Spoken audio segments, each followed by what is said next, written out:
Anyway, hello. Welcome, ladies and gentlemen. It is me, and I'm joined by a very special guest. Dusty Gale from Twitch TV. Say hello. Hello, hello. How are you keeping? Are you excited to be casting the beginners and Yes, sir, I intermediate? am. Hells to the yes. And we have just a sharp bracket for you all today, ladies and gentlemen.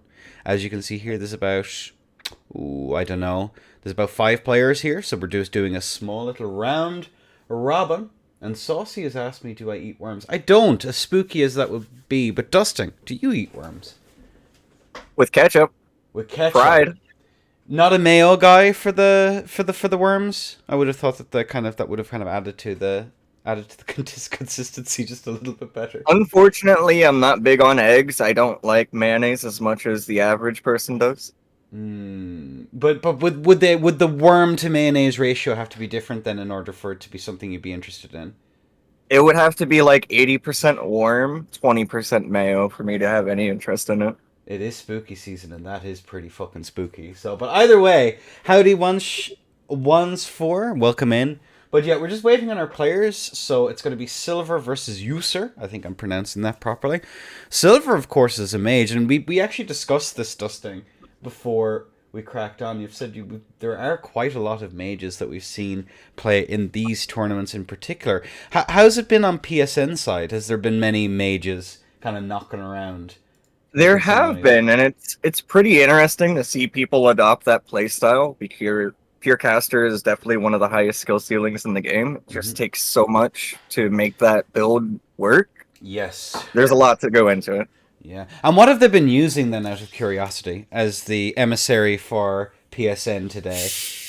The staple has always been like offhand Azures for the max cast speed, and either some kind of hybrid of Int Faith or just pure Faith.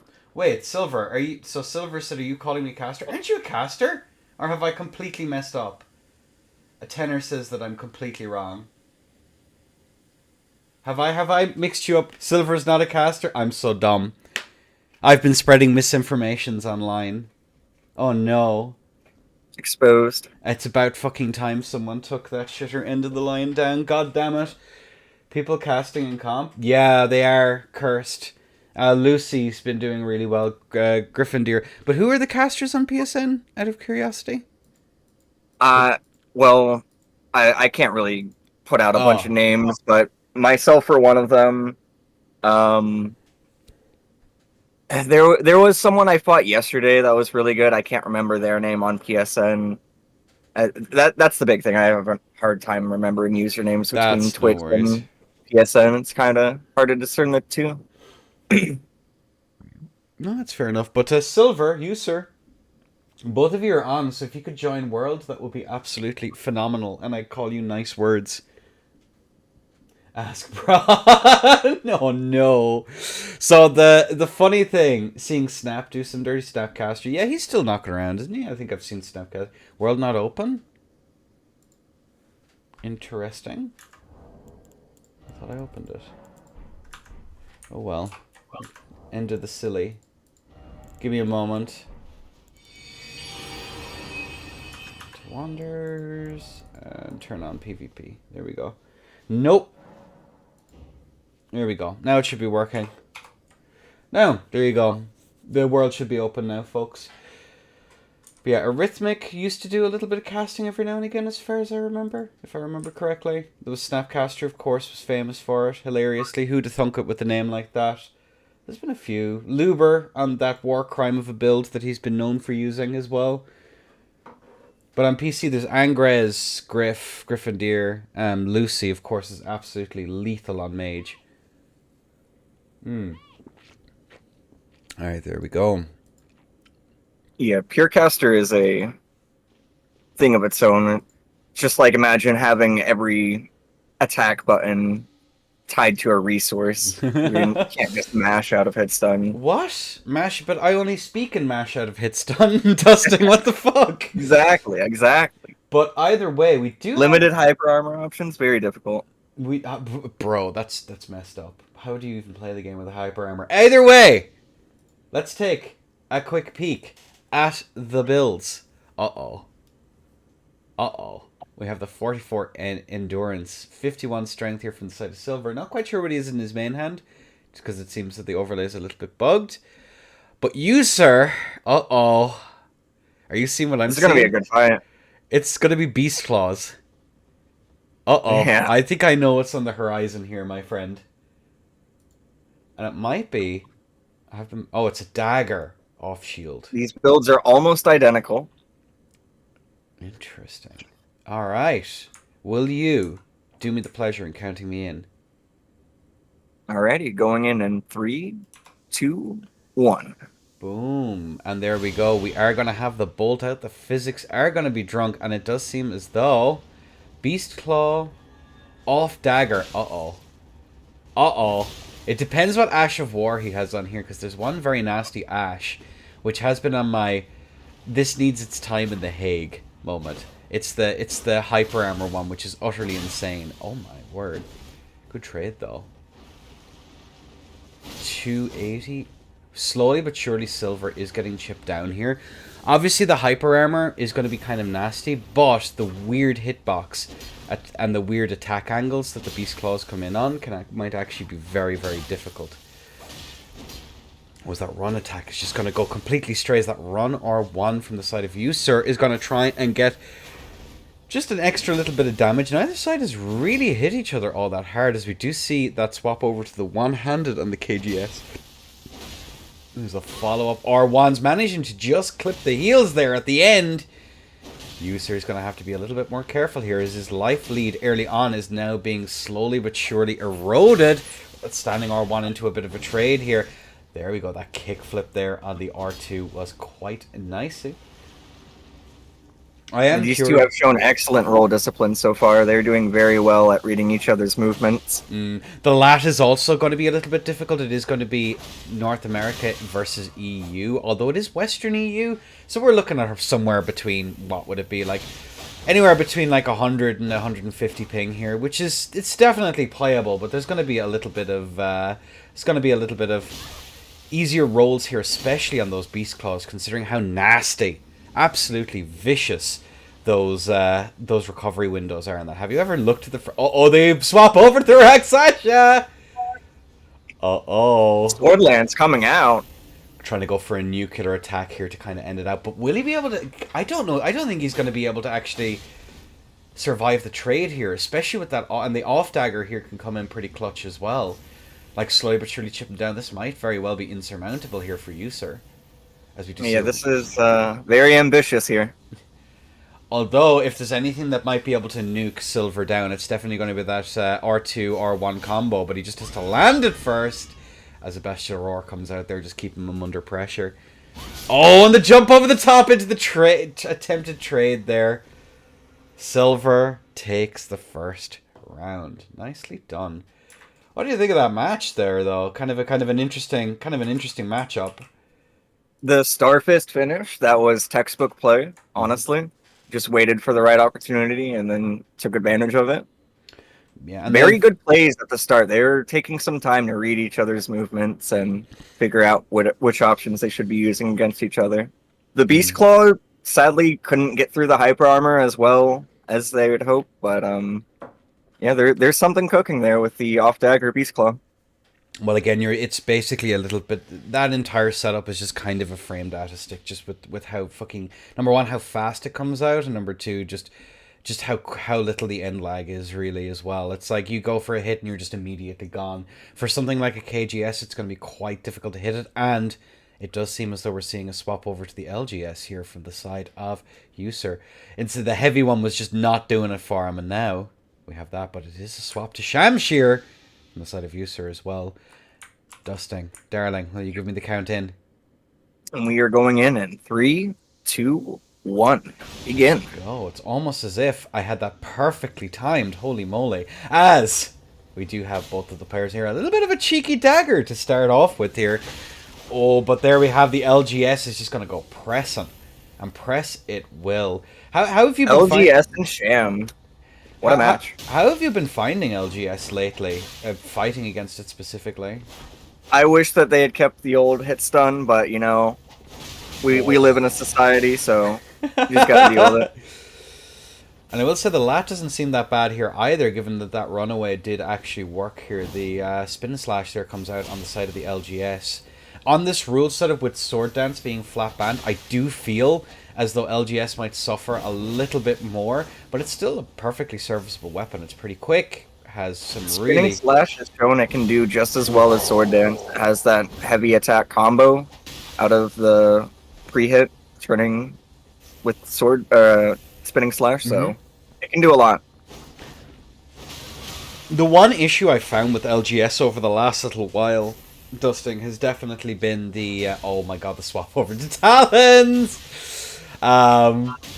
Has been just, it's super predictable. You kind of know what's coming. You know they're going to go for those run R2s. You know you're going to go for those jump R2s. And you can kind of play accordingly. Whenever they press another button, if you read it, you can just go for a strafe. So I've been kind of super unimpressed. It seemed pretty oppressive at the beginning, but the more I've fought against it, it's just, I don't know. I know maybe people are seeing something that I'm not. Yeah, it certainly does have some predictability to it. Unlike the Shamshir, which is, you know, you just gotta guess. Yeah, it There's has just guessing all day.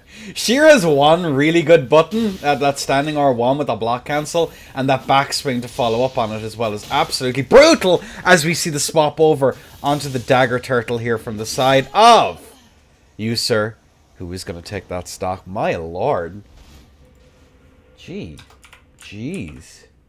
That was pretty incredible to see the Shamshir take the LGS in that match, because you would think the light greatsword could do a little bit more damage quickly in that scenario. Yeah. But the Shamshir just played it out well. They waited for the whiff punish and they took advantage. Yeah, the thing about Shamshir is that you can just leverage the fact that you have like 0 recovery on that thing, right? Like, yeah, you go for your hit, you go for your backswing, and 9 times out of 10 you already have an opportunity to get away. It's your turn pretty much all the time with that weapon. Yeah, and it's just so difficult to whiff punish as well. Like, you can set up the timing for that jump R2, but if you're off by like even a couple of milliseconds, it's just going to be so rough. But the twin blade might be interesting here, especially depending on what Yusur is going to actually swap over to, because it does look as though a change is coming. And Yusur did really, really well on that swap to Turtle Dag there again. It's nice to see Blink Bolt get some really good usage as well. But either way, enough yapping. Give us the count in at your leisure. Be going in 3, 2, 1. And the bolt is out. The physics have been drunk. It's getting chilly out there. Winter has well and truly set in. That is Twin Blade. Oh boy. Yeah, absolutely brutal. Absolutely brutal, as we are going to see, though, the Shamshir just go, nah, fam. It's my turn. As you said earlier on. Just a little bit of a press in there. And looking at this here, those empty jumps there trying to bait out a mistake here. But Yusur is actually playing the super patient play.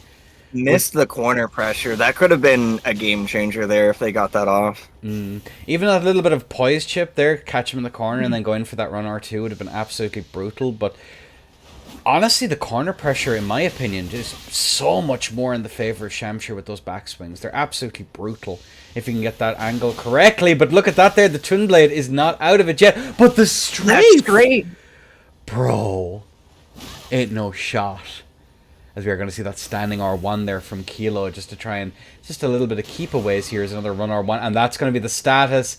Now, procced, of course, the Poison Bug is legal under the end of set. So it's actually Twin Blades is one of those setups that benefits disproportionately from it. And as you can see, timer is ticking. Shamshir has to take their turn, and the Twin Blade is waiting to react. Very much so here. And it's actually a curiosity here. Yusur isn't going for that poison bundles here. The current Endus set does have poison bundles legal on Shamshir and TS. So, but it's not going to matter. Is that whiff punish there? I saw what Yusur was trying to do there. He was trying to keep just far enough away to go in for a whiff punish, but he just messed up the spacing a small bit. That's rough. And to eat then the full... eases the full Twin Blade. Owie.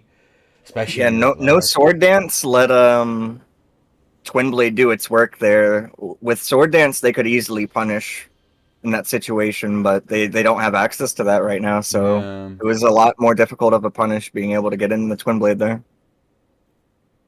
My bad, just it was the first two. Yeah, you can. It's on the screen, silver. So you've like this first to three, bestie. All right. Well, we see the silver sticking to the wind blades here once more. All right, give us the count in, Dusting. Be going in 3, 2, 1. Fight, as we do see both of our players going for the respective buffs. The chili pot from Kilo, they're not quite able to connect. I'm not actually sure on paper. I feel that Shamshir has a decent enough ability to fight back against this here, even if it doesn't have Sword Dance, just by virtue of the fact that it's pretty quick, pretty low committal. But that Twin Blade can do so much work here as well. I'm not actually sure how this matchup looks like on paper. Do you have any experience in it? So with the standing R1 versus Twin Blade, it's kind of a losing matchup. But if you're actually using the jumping attacks and running attack, you can do a little bit more against the Twin Blade here. Especially if it forces the Twin Blade user not to be able to play their game, I suppose. Because the Twin Blade requires a very particular style of play. I jokingly said, like, in the wrong hands, it plays like a Bloodborne setup where it's run R1 into mash, but the run R1, getting that poise chip and then going directly into the run R2 for the full thing is just absolutely brutal, as I say. Insane. We see it. Silver takes the first round, and I should probably start the tournament on challenge. I think that's a good idea. There we go. So that's Silver taking the first round. In a Twin Blade showing its strength. Really, though. Twin Blade hurts my brain. You see, I delude myself every single time I play this video game that I'm still playing Dark Souls 3. And Twin Blade just plays so differently that I get confused, my head hurts, and then I cry. That's basically what happens every time I fight it. Yeah. So, oof. I definitely feel Usur's pain there, because it definitely seemed just like he just wasn't confident enough in that matchup. But we do have a treat for us now. We have Pablo, who is has won a previous beginners bracket tournament a long ass time ago. I think it was one of the single digit tourneys, and he's going to be fighting up against the up and coming, the Masher Queen herself. A2. IDK how to TS on last. Low and A2. Can we get a sneak peek on the builds? Yeah, we'll have a peek now in just a moment once we wait for A2 to get in the world. Gotcha. Yeah, we're just waiting for A2 to get in. So I will ask players to please leave world as soon as they come in. It just makes life a hell of a lot easier for me. But yeah, let me just message A2. Oh, there she is. Nice. The lady in red is in, and let's take a quick peek at the builds then. There you go. Alright, looking at this here. 60 vigor. And here we have nearly identical builds once again. Pretty similar, yeah. The dexterity of 58 to 49 and the 15-15 Inth and Faith there. I think for Renala's LGS, which is definitely the play. But Pablo rocking what seems to be the main TS off rack, which is not a combo I've seen before, now that I think about it. And it does seem... I'm interested to know what Rolana's is going to do in this matchup. If it's on A2, if it's been used by A2, it's gonna mash a lot, and it's gonna do a lot of damage. Tornado? Yeah, probably. Not even that. Good word. The the jumping L1s are actually like, or whatever the equivalent is pretty nasty. The power stance attacks and those things is absolutely brutal. But either way, I haven't seen very much effectiveness out of the power stance, but I guess we're about to see it now, eh? Yeah, we are indeed. So, give us the count in, bestie. It's going to be 3, 2, 1. Begin. And boom, goes the bolt. And glug, glug, glug. And then a little flame serpent there just to keep everyone nice and happy, as Pablo is unfortunately going to get hit by the last of it. There's a run. R1 from the side of the TS, but look at that mash from the side of A2. She's swinging. She most certainly is. Oh, look at that, the trade into a standing L1. There we go. Pablo's taking a little bit of damage here, but not as much as A2 has, unfortunately. A2 trying to keep up that neutral pressure here with the Rolanas. TS here is going to be pretty rough as well, considering it interrupts so much stuff. Yeah. You have to commit on pretty much every swing with that power stance light greatsword, and the thrusting sword is easily able to just roll attack every single time. Although she's evening it out pretty nicely. But that high poise here on the side of Pablo is definitely making it a little bit more difficult. As that is going to be the tier popped. Nice. Rock and the mash coming again! out. A2's made some really good improvements.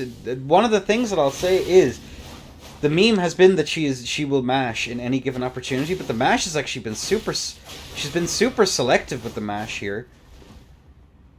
Really punishing Pablo here for some of these mistakes, but that is going to be the FP gone. That could have been enough to put it away.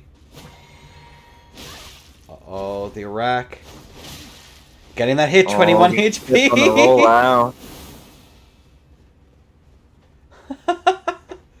It's just a breath away, and there it is. Nice. Oh.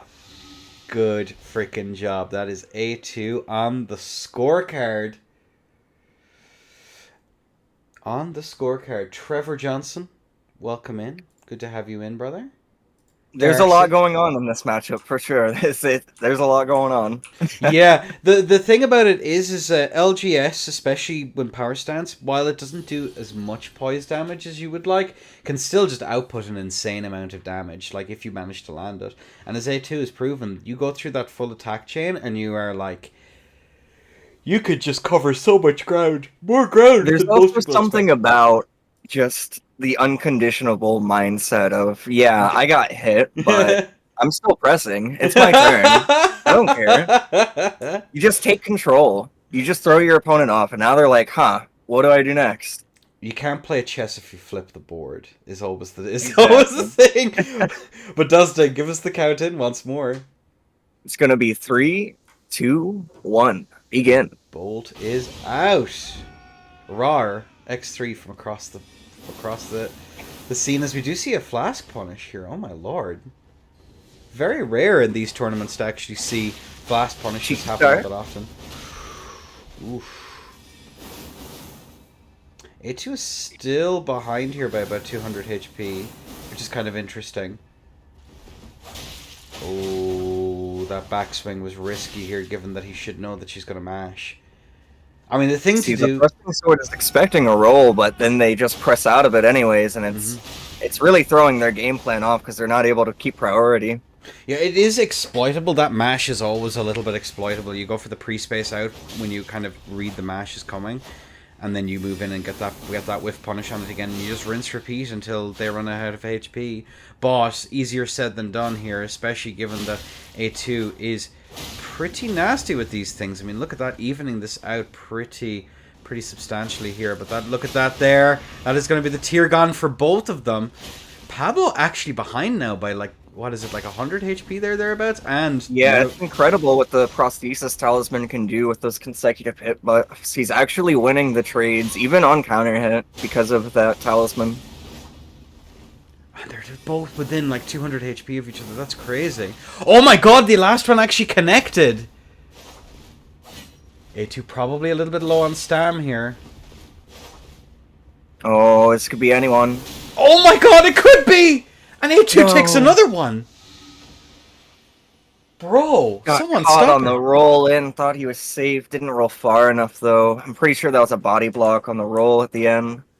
Is this A2's end of her Bennings run real? Is this the week where it happens? In an intermediate tourney, no less? No way. That Intash is kind of hard to roll, so silver. Yeah, I agree. It can catches me off. Not as bad as the Katana one. I was expecting the Flame Tornado coming out, but they've only used that one side of the Ash. It's pretty impressive how well it's working here, too. It is, indeed. But either way, give us the count in at your leisure, bestie. It'll be 3, 2, 1. Begin. Kaboom, kabam, kaplowy. That's the technical term for it. As we do see now that Ash come out now once more, and unfortunately A2 is just going to eat an awful lot of it. But looking at that there, the end of that L1 swing, and there, as you say it, Caster's Curse. This is incredible. With that just one press of the button, they've taken control of the fight. Now the thrusting sword is playing off of their turn. And the EP pots are out as well. The big EP, which I am definitely jelly of because I didn't get enough of that last night. Oh man, going for that run attack there as Pablo is just going to eat a lot of damage off of that as well. But 1800 to 1360. And look at that, the mash out once more. Both sides still have their tier. As Pablo is just going to try and move off to try and get that punish. 432 HP. Oh. Too low to take the mash. Oh, gets... And just missed the roll. Wow. Tragical. Truly tragical. Pablo is on the scorecard with a pretty confident fight there, all things considered. Yeah, they definitely recognized what was going on in that fight and adjusted accordingly. I don't think we'll be seeing the thrusting sword getting pushed back as far as it was in that first match. Well, definitely both sides now are rocking that. Well, definitely A2 is rocking that Bull Goats tally, so she can tank that backswing and then immediately go in for those L1s. So that's her game plan. It's just up for Pablo now to try and figure out how to move from there. But either way, we have both players in. Give us a count in, Dustin. We're going in 3, 2, 1. Pogger bestie. As we do see both players rocking and rolling here. A2 on the sword and board. Interesting choice here from the side of A2. Oh, the counter hit. Guard Barely counter. missing. I wonder if it's worth going for the rest of the chain off of the guard counter. I'm not actually sure. Ooh, tries to go for a block there, but it's not quite going to work, as we do see that run R2 come out there just to try and get that extra little bit of damage. Pablo's playing this a little bit more cagey. Can't drop another stock. Even though this is a round robin, where everyone gets to fight everyone. Does not want to drop around. He wants that win. He wants that fancy roll and end accord. That's what he's really looking for. The block! Incredible. Genuinely smart actually here to go for that, because it just gives that extra little bit of leeway against the TS, because it doesn't have particularly good stam damage against shields. Yeah, getting that interrupt. I think the Renalis was suiting A2 a lot better, but it's still a pretty close round. Pablo has been poise chipped here. Both players within a couple of hundred HP of each other. The no FP Ash of War gets punished. Was that Heavy attacks coming. Was that a perfect block there on the side of A2? I'm not actually sure. The animation into the guard counter seemed pretty strange.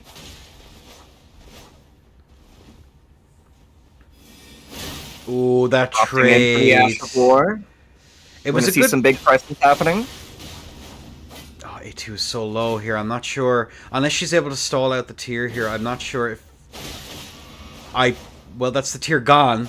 1000 HP to 18, and she's on 10 HP, and that's all she wrote. Oof. Nasty. This is a close fight. 2-2. Match point here. Interesting. Alright. I think for A2, the safest thing to do is not to go for the shields, or very selectively take it out when he doesn't expect it. That's what I think the play is here. But just playing it standard with the poise damage being as low as it is on the LGS, I don't think it's worthwhile. I think she's better off going for that paired and trying to catch him from... Uh-oh. We see a swap. And here it comes. The Windblades. Ooh. Well, we know what's about to happen here. Parry! Parry scam, go for it. What's up, Saucy has been called. Alright, Dustin. Going in 3, 2, 1. Alright, we got the timing Let's a go. little bit off there, unfortunately. I'll be better next time, okay? I'll press that button a little bit sooner. But we do have both of our players in here. Looking at this, we are going to see that little bit of a mash here from the side of A2, which is going to do some decent work here. Divine Beast Stomp is a cool one. What you reckon? That covers pretty much half the arena. It does. That's a hard ass to get away from without taking damage. Very, very easy to strafe. Very, very easy to strafe. Strafing's Windblade, though. It's a risky proposition. It's doable. You can do it. Yeah. Is it worth taking the risk for it though? Because if you Absolutely read not. wrong, you're gonna take a hell of a lot of damage for it. That's 90% of how I die fighting twin blades. Like I could strafe that. No. Oof. But yeah, A2's doing a decent job here, just slowly but surely chipping Pablo down. But look at that there, the twin blade. Oh my god, that guard counter! Staggered, but gets caught in the mash. The desync. It is but a scratch. Oh my god. That is absolutely hilarious. What a flesh wound, my dear. Oh no! Oh, and the trade. Well played. Was that actually they the wanted Smith to wait out script? that poison. They just didn't have enough time in that position. She went for the Smith script kill. That's what killed him with the headshot. Oh, the dagger? The dagger, yes. She got a headshot at him. That's what it why was. he went for the spin around. Oh wow. Ain't no way. Ain't no way. A2 takes the round. Oh my lord. The Masher Queen earning her namesake. Let's fucking go. Alright, Pablo is going to be up again. But he is going to be fighting you, sir. You. That was a very interesting match. That could have went either way, honestly. One thing, did Pablo use the Ash of War at all on that thrusting sword? I don't think I've seen an Ash. Probably. A thrusting sword is one of those things that doesn't really need an Ash, if I'm being completely honest. Like, when I look at thrusting sword, its moveset is just good. Like, obviously, Yeah. sure, you put Flaming Strike or something like that on it, it's like, obviously going to be strong, but there doesn't seem to be very much of a need, if I'm being honest with you. Oh, he did use Beast Roar, yes. Oh, Beast Roar, yeah. that's what it was. Which is a nice punishment tool, especially to punish boluses and stuff like that, which is a very, very nice use case of it. Yes, the projectile on the Dex weapon favors it. In fact, I think it was it Space yesterday who used the off axe when fighting Mage. The Highlander, is it the Highland axe? Can't remember it's the one that boosts roars. I forget the exact name of it. Someone Yeah, the check. Highlander axe has that passive and it buffs the roars. Mm-hmm. Oh, what's up, Donald? Welcome in, bestie. Yeah, we're just waiting. You can make a lot of things do really goofy damage in this game, and it's hilarious.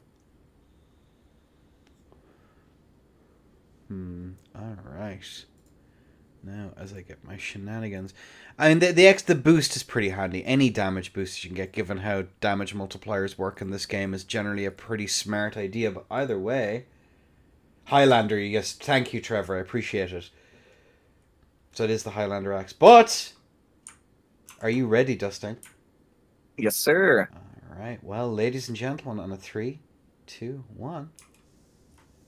Let's go. And here we go. Kaboom, kabam, kaplowy, and a glug glug Picks glug. her out. Shamshir versus what appears to be Skimtar? Is that another Shamshir? I can't tell. It's both on Shami, by the looks of things. Yeah, the Divine Beast helm is just so big I can barely tell. You know there was arguments because it's so big to ban it. That was a massive How discussion. could you remove the new face of PvP? Like, come on, look at that thing. I mean, it's comp ready. I said no one banned Havelmom, and that shit looks absolutely fucking abysmal. But you know what? You're using sleep grease on the Shamshir, though. Which is curious. He's taking advantage of the low focus that helmet has. Oh my god! Parry! The parry! The parry god returns! But nothing is for breakfast because this is a bad game, and Elden Ring has no wake ups. Whiff on the backswing, incredible. The spinning slashes as well are really, really nice too. That run R2 actually landed, holy moly. And another one lands! Incredible. With 163 HP to spare. That went back and forth really quick. Yeah, It was hard to keep up with almost. They were pretty keen on staying engaged the entire way. Alright. I actually neglected that time. Let's take a look at the builds. Obviously, we're going to see Pablo rocking that 58 dexterity once more. On two-handed Sham, I'm not sure if it's actually worth. I think strength is really the one you want to go on for that, isn't it? Unless you want to go lightning. Depends on which infusion he's using. I mean, he's on keen here by the looks of things. Yeah, if this was lightning, I would say it'd be worth, but yeah, versus the strength then as well on Usur, who we've seen win those mashes quite nicely. So it does kind of show the optimizations are just a little bit better, especially with that 61 strength. Yikes. That's going to hit freaking hard. Kind of a wonder we don't see the fists come out. But either way, Dusting, I will give you the count in 3, 2, 1. LA. And this is going to be a great match between Shamshir and Shamshir. You know how we do. Pressing buttons in the corner immediately. This is going to be an interesting match, having them both use this grease here. Oh, another parry coming out. Is he going to get another one? Possibly, but I will say here that the poison grease being allowed on Sham is definitely getting it an awful lot more play. Same with TS as well, which is kind of what I wanted. The older rule set that I had was very, very much kind of oh my god, the guard break into the counter. Oh, Usur's just dominating here. What the heck? What's gonna happen? How does he get away? Well, I mean, he resets to neutral, and then he just tries to slowly but surely chip him down here and try and get that poison. Maybe play off of some bolus punishes here, but he's overextending into his range, Dusting. That's awful. Oh, no! That is... oof. Oh, the bolus. He had to take it. Had to. Alright, he's safe here. He can play his game. What's he gonna do? The strafe! Oh, that roll attack sadly does not catch.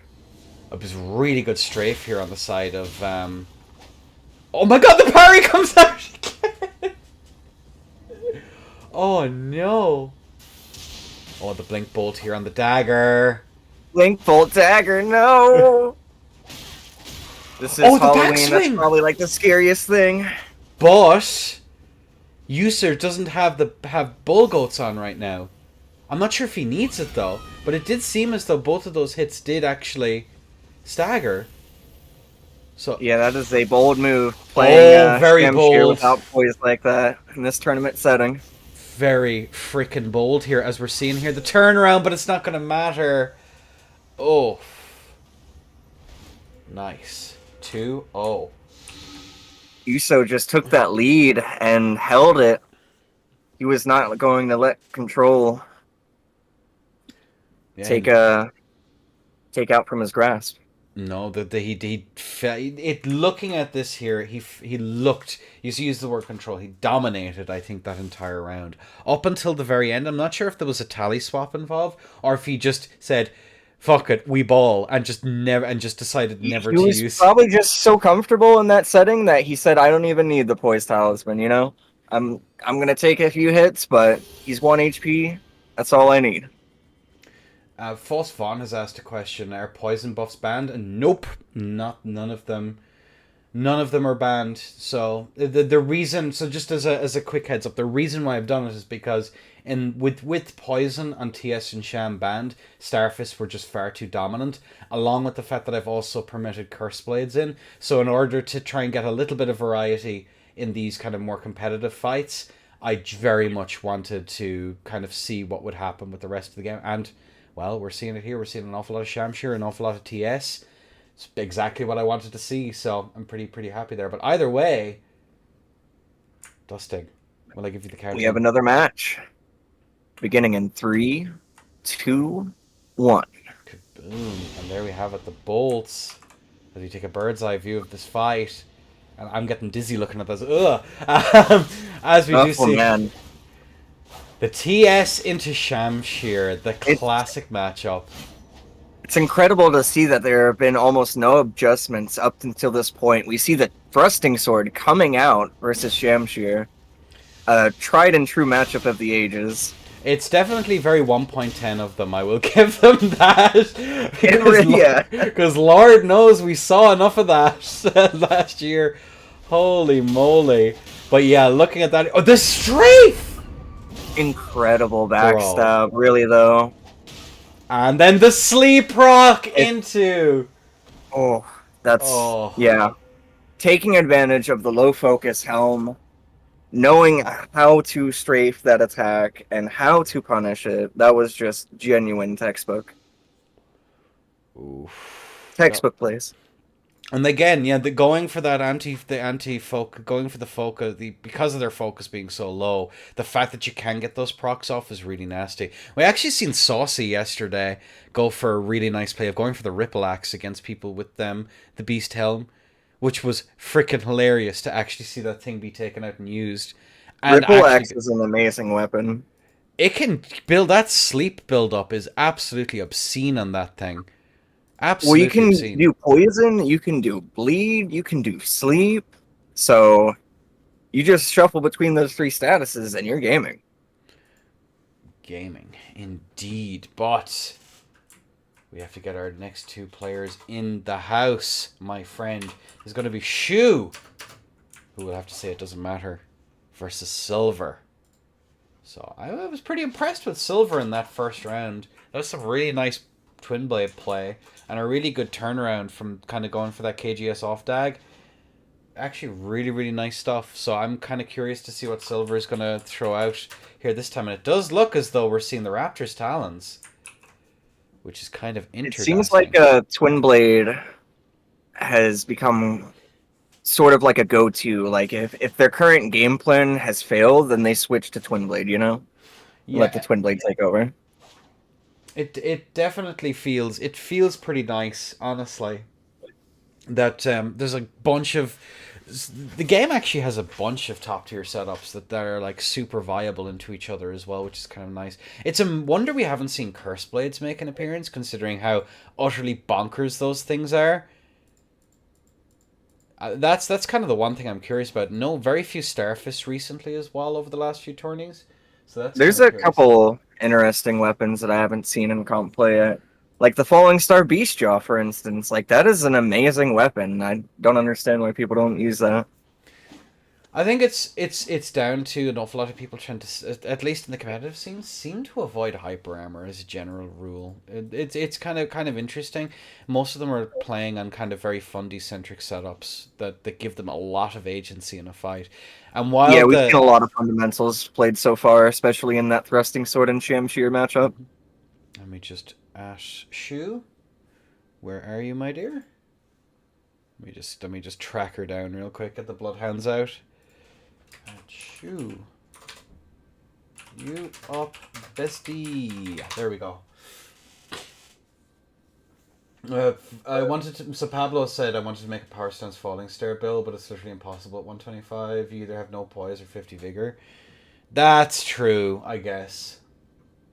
It's just stat heavy. I mean, even the single colossals are kind of interesting now. Because It's like the only colossal weapon with pierce damage, and it has really good damage, so Wait, that thing has it's pretty pierce? strong. Yeah, That's funny. yeah. That's actually really funny. Thank you, Michael Zaki. Another setup that I'm actually curious we don't see more of, considering how kind of high skill ceiling it is the Great Club. Great Club. That's another one I was always curious, because that attack comes out like super fast. I don't know if I've ever actually looked at the frame data of that thing. It's an 8-frame attack. It's You're talking about the heavy attack? the CR1 Oh, on the yes. clubs. It's and the Great Club.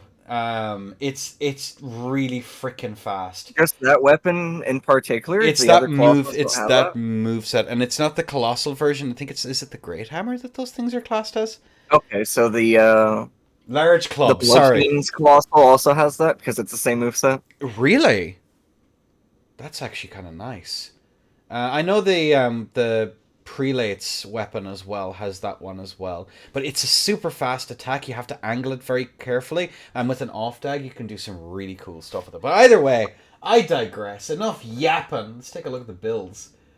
As We got gamers. we do, in fact, have a pair of gamers in front of us at this very moment. These have been mirror matches almost all day today. Look at this stat spread. Yeah, Look at this. 54 to 51 strength. 44-41. Pretty much the exact same builds. That's wild. That's pretty crazy. Of course, I think Shu wins the fashion contest though. What's the prize for that again? It's our love and appreciation. Isn't that it, if I remember correctly?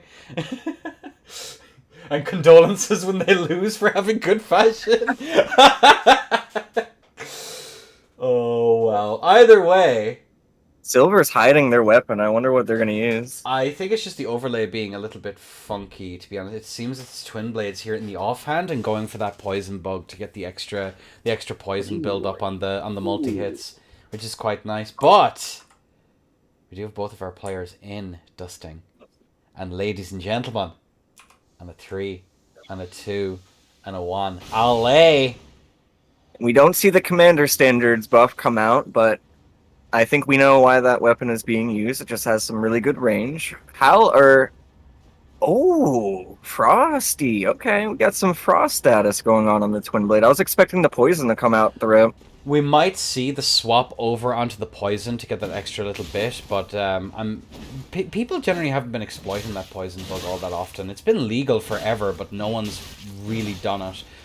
I think it's just more of kind of a quirk of the community that they're unwilling to use it. Or it's also not that I didn't even know the correct details of it until quite recently. I thought it was just a flat buff to all of them, but it's just really the multi-hits as the Frost has been procced. And we see the toggle over here. I believe they did roll the damage on that Frost proc, though. I didn't see much damage come out of that. And I believe a Bolus was used there as well, no? No, I believe she's still frosted. Yeah, she's still frosted. As we do see that L1, R1, L1, my beloved! Get mixed. Get mixed. Poise chips, though, has to be careful. Kind of curious. I always find that Halberd on its own, it kind of needs a complementary... Ash! Ow. So versus Twin Blade, you're kind of playing against yourself with the one-handed moveset. You definitely just want to take the two-hand and go at them. Mm-hmm. Play that Hyper Armor, make sure the Twin Blade is being pushed back. Oh, that was nasty. Look at that, the punish and the Bolus there. You're not getting that one for free. Owie. As the poison is back on again here just to get that extra little bit of damage. Both players pretty close to each other, but Silver still has the advantage. Just with that tier still being up.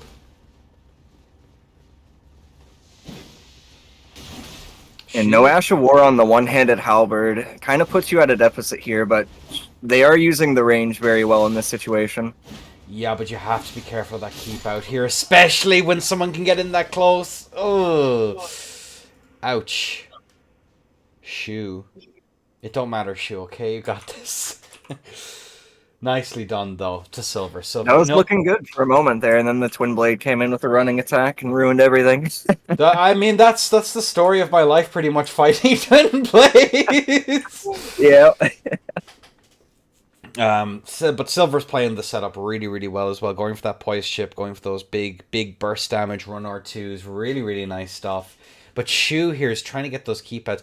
Halberd, especially without Flaming Strike, is going to struggle here. And I mean, obviously, given that Flaming Strike is also banned in the rule set just flat out, it actually really hurts Halberd in a pretty... I think it might even take it down a tier. You still got Phantom Slash and a couple other good options. The Divine Beast Stomp is being really popular, but either way, ladies and gentlemen, my dear friend Dusting, on a 3. We're beginning in 3, 2, 1. Kaboom, kabam, kaplowy! And it's getting chilly out there. Autumn turns to winter. And the chilling mist descends into that trade there. And I'm not actually sure. See the frostbite come out? Ooh, Shu actually managing to land that hit there. It is going to be Germany into the US here, but not quite as abysmal a lot as I was expecting. Good free aim there from the side of Shu. Empty jumps for days. Another run attack. Another run, but the strafe. Oh, wow. On a dime. This is so scary. Oh, it's Oh wow, this is so scary.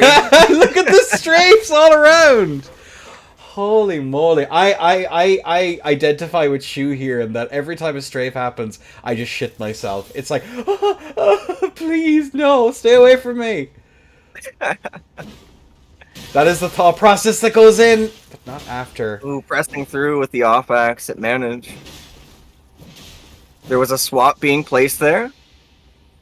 Poison is coming. Ooh, that's standing R1 though, and the Godskin Swaddling Cloth proc there as well. Not common to get on halberd setups, but definitely going to be deeply appreciated here. Ooh. Look at that CR1 actually managing to get that hit in. Goes for a run attack with beautiful patience here from the side of Silver. In the corner though. That was lovely. Absolutely a wonderful punish off of that off-axe. Being put into the corner by the Twin Blade though. This is probably the worst situation you could be in. Manages to get out. I mean, Mayweather's her way out there with some significant difficulty, but that spinning slash when she's in the corner there would have been absolutely brutal. Although that off-axe might be able to get the interrupt 20 there. HP! And now 0 HP, Dustin. Oh no. Oof. Silver takes some of the stock.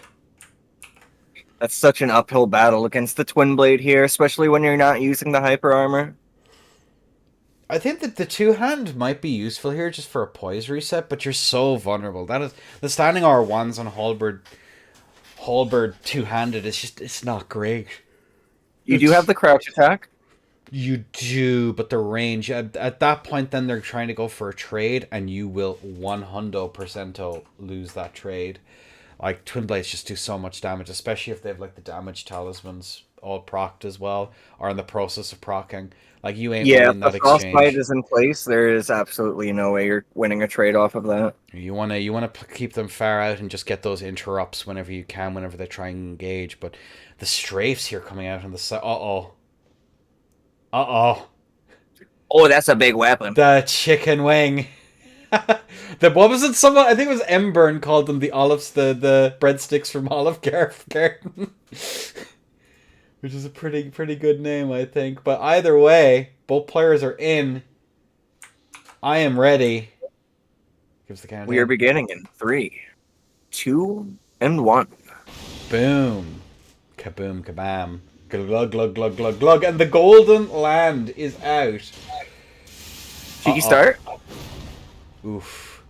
Good explosions coming out here as well. The Golden Land is just so useful in that. I remember during the Gugs meta there was so many arguments as to whether or not that should be, it should actually be gotten rid of, if it should be banned on certain setups because it became so prolific. Oof. The Gugs meta was a long ass time ago though, but either way we are going to see now both players try and find their opportunities. Oh, look at that trade. The big wing. Swing to wing.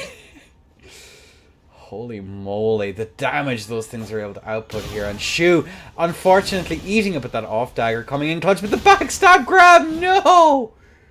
They are reaching for the backstab. There is an opening there. They just have to find it. Good run. Oh no, the halberd, but actually gets away with it. Damn. Spicy net. Risking it for the biscuit. Oh, but that was tragic spacing! So close to getting that run away. Once again getting those hits in, and the halberd is going to get that tier proc. Shu has a really nice health lead now, nearly... What is it? That's like 600, 700 HP. Yeah, no Spear Talisman either. That standard's been doing some pretty good damage. She's forced back into the corner now, but I'm not sure how this one's going to pan out. Looking at that run attack there is just going to go a little bit wide. Silver's struggling to get his grubby little mitts in. But once it only he does, takes one trade with that hammer. One big red trade. Feather? No, we see blue feather from the side of Shu. A red feather now is on from the side. I think one decent hit here could be enough, but the off dagger comes in clutch there. And off dagger wins again. Picking it up. Well played. On the scorecard now is Shu. That was pretty nice. That was a pretty nice fight. Colossal Weapon was a misstep. It's not a bad idea. If you were fighting into the... I actually don't know. If the halberd player forgets that their halberd exists, it's not a terrible idea. I think, anyway. I'm not sure what your thought is. Because not being able to engage with any of your aggressive options, like the run R1s or run R2s, is really brutal on halberd. It really just depends on the latencies.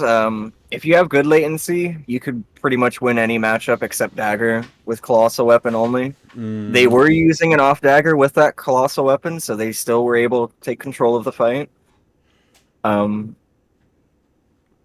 Colossal weapon on its own can win most matchups, but colossal weapon with like an off dagger or a thrusting sword can win pretty much every matchup.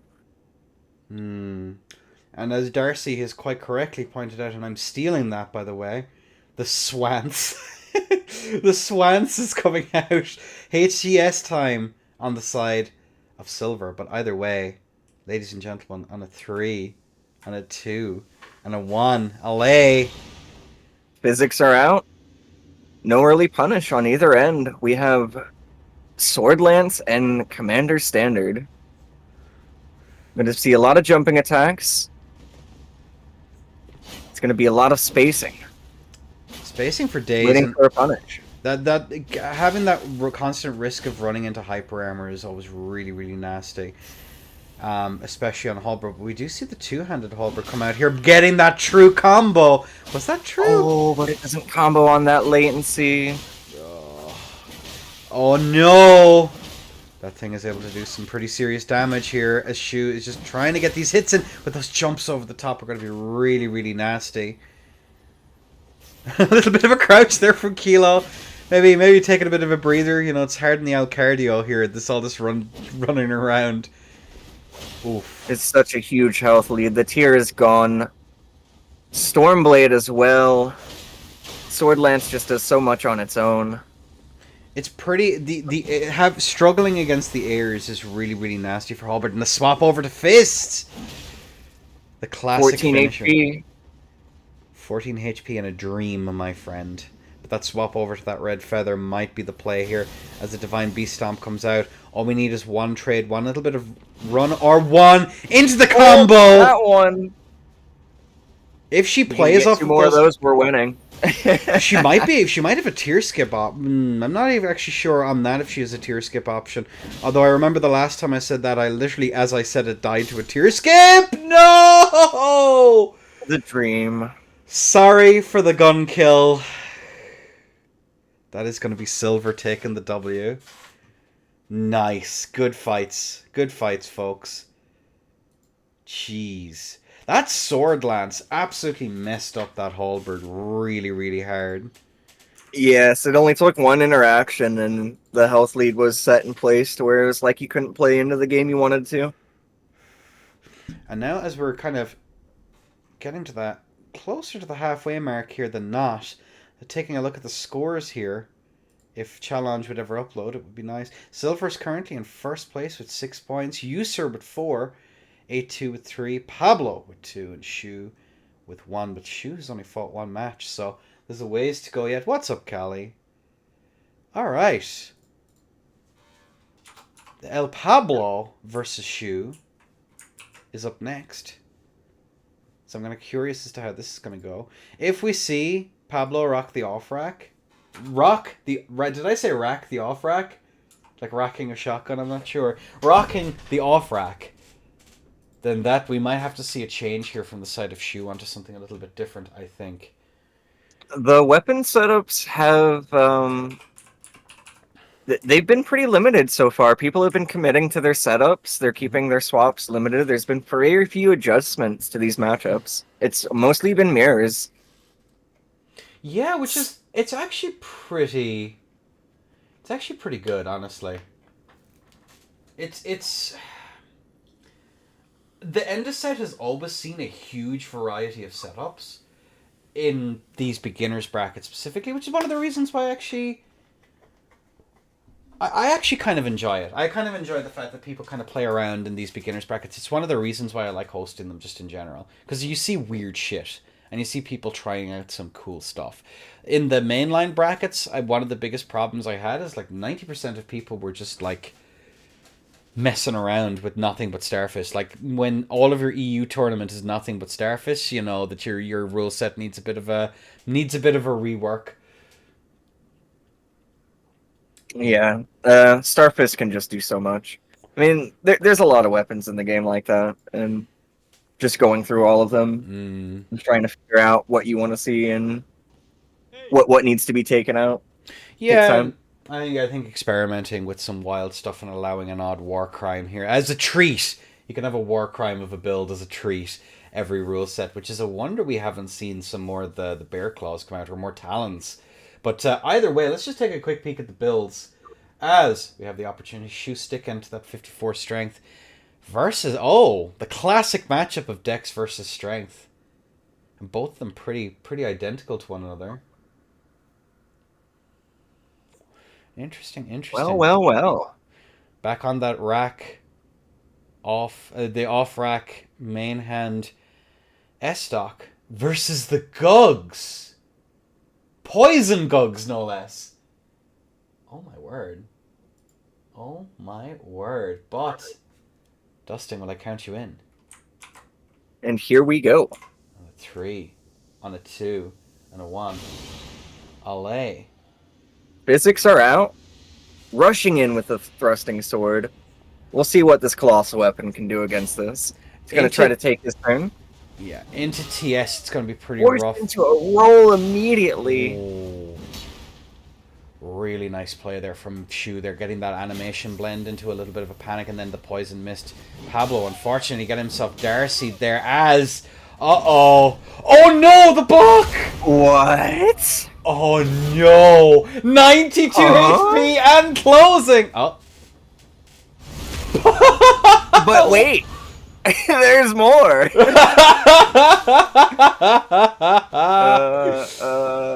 What is going on there? I'm very confused. Word on that? Let me just check in with the players that everything is okay.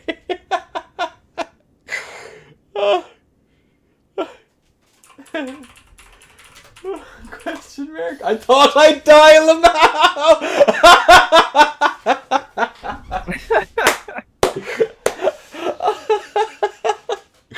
I thought there was something wrong with the lash. Holy moly.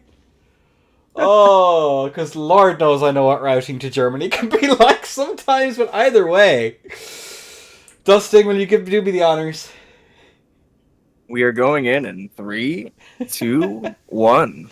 And the bolt is out, the physics are drunk, and the toxic miasma has been applied into that poison mist. Pablo taking a little bit of damage is going to have that actually poisoned right off the gate there as well. Shu probably looking for a tasty bolus punish here. That run R1 is going to come out. It's not going to land. Oh no, she missed the bolus punish. Tries to go for that roll catch into the block. But no way he actually managed to get that. There ain't no way. Dude. No way. As we do see those standing R1s coming out now just to try and get those catches, but I think Pablo has kind of reset himself and realized, you know what, this thing is pretty reactable, especially when I have like no recovery. However, that roll punish is going to be punished, funny enough. As we do see the other rollouts come out now from the side of Pablo. Shu vibing with those standing R1s into another standing, into the R2 actually that time, just to try and get a cheeky little trying to play a Fisher. They don't want to get accidentally backstab with. Like that. But there was no punish! What? What is this match? Oh my lord. Pablo here is very, very low still.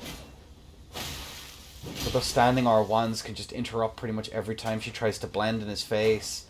She has to do it a little bit more from neutral, but that strafe comes out into that standing R1. Oh, wow.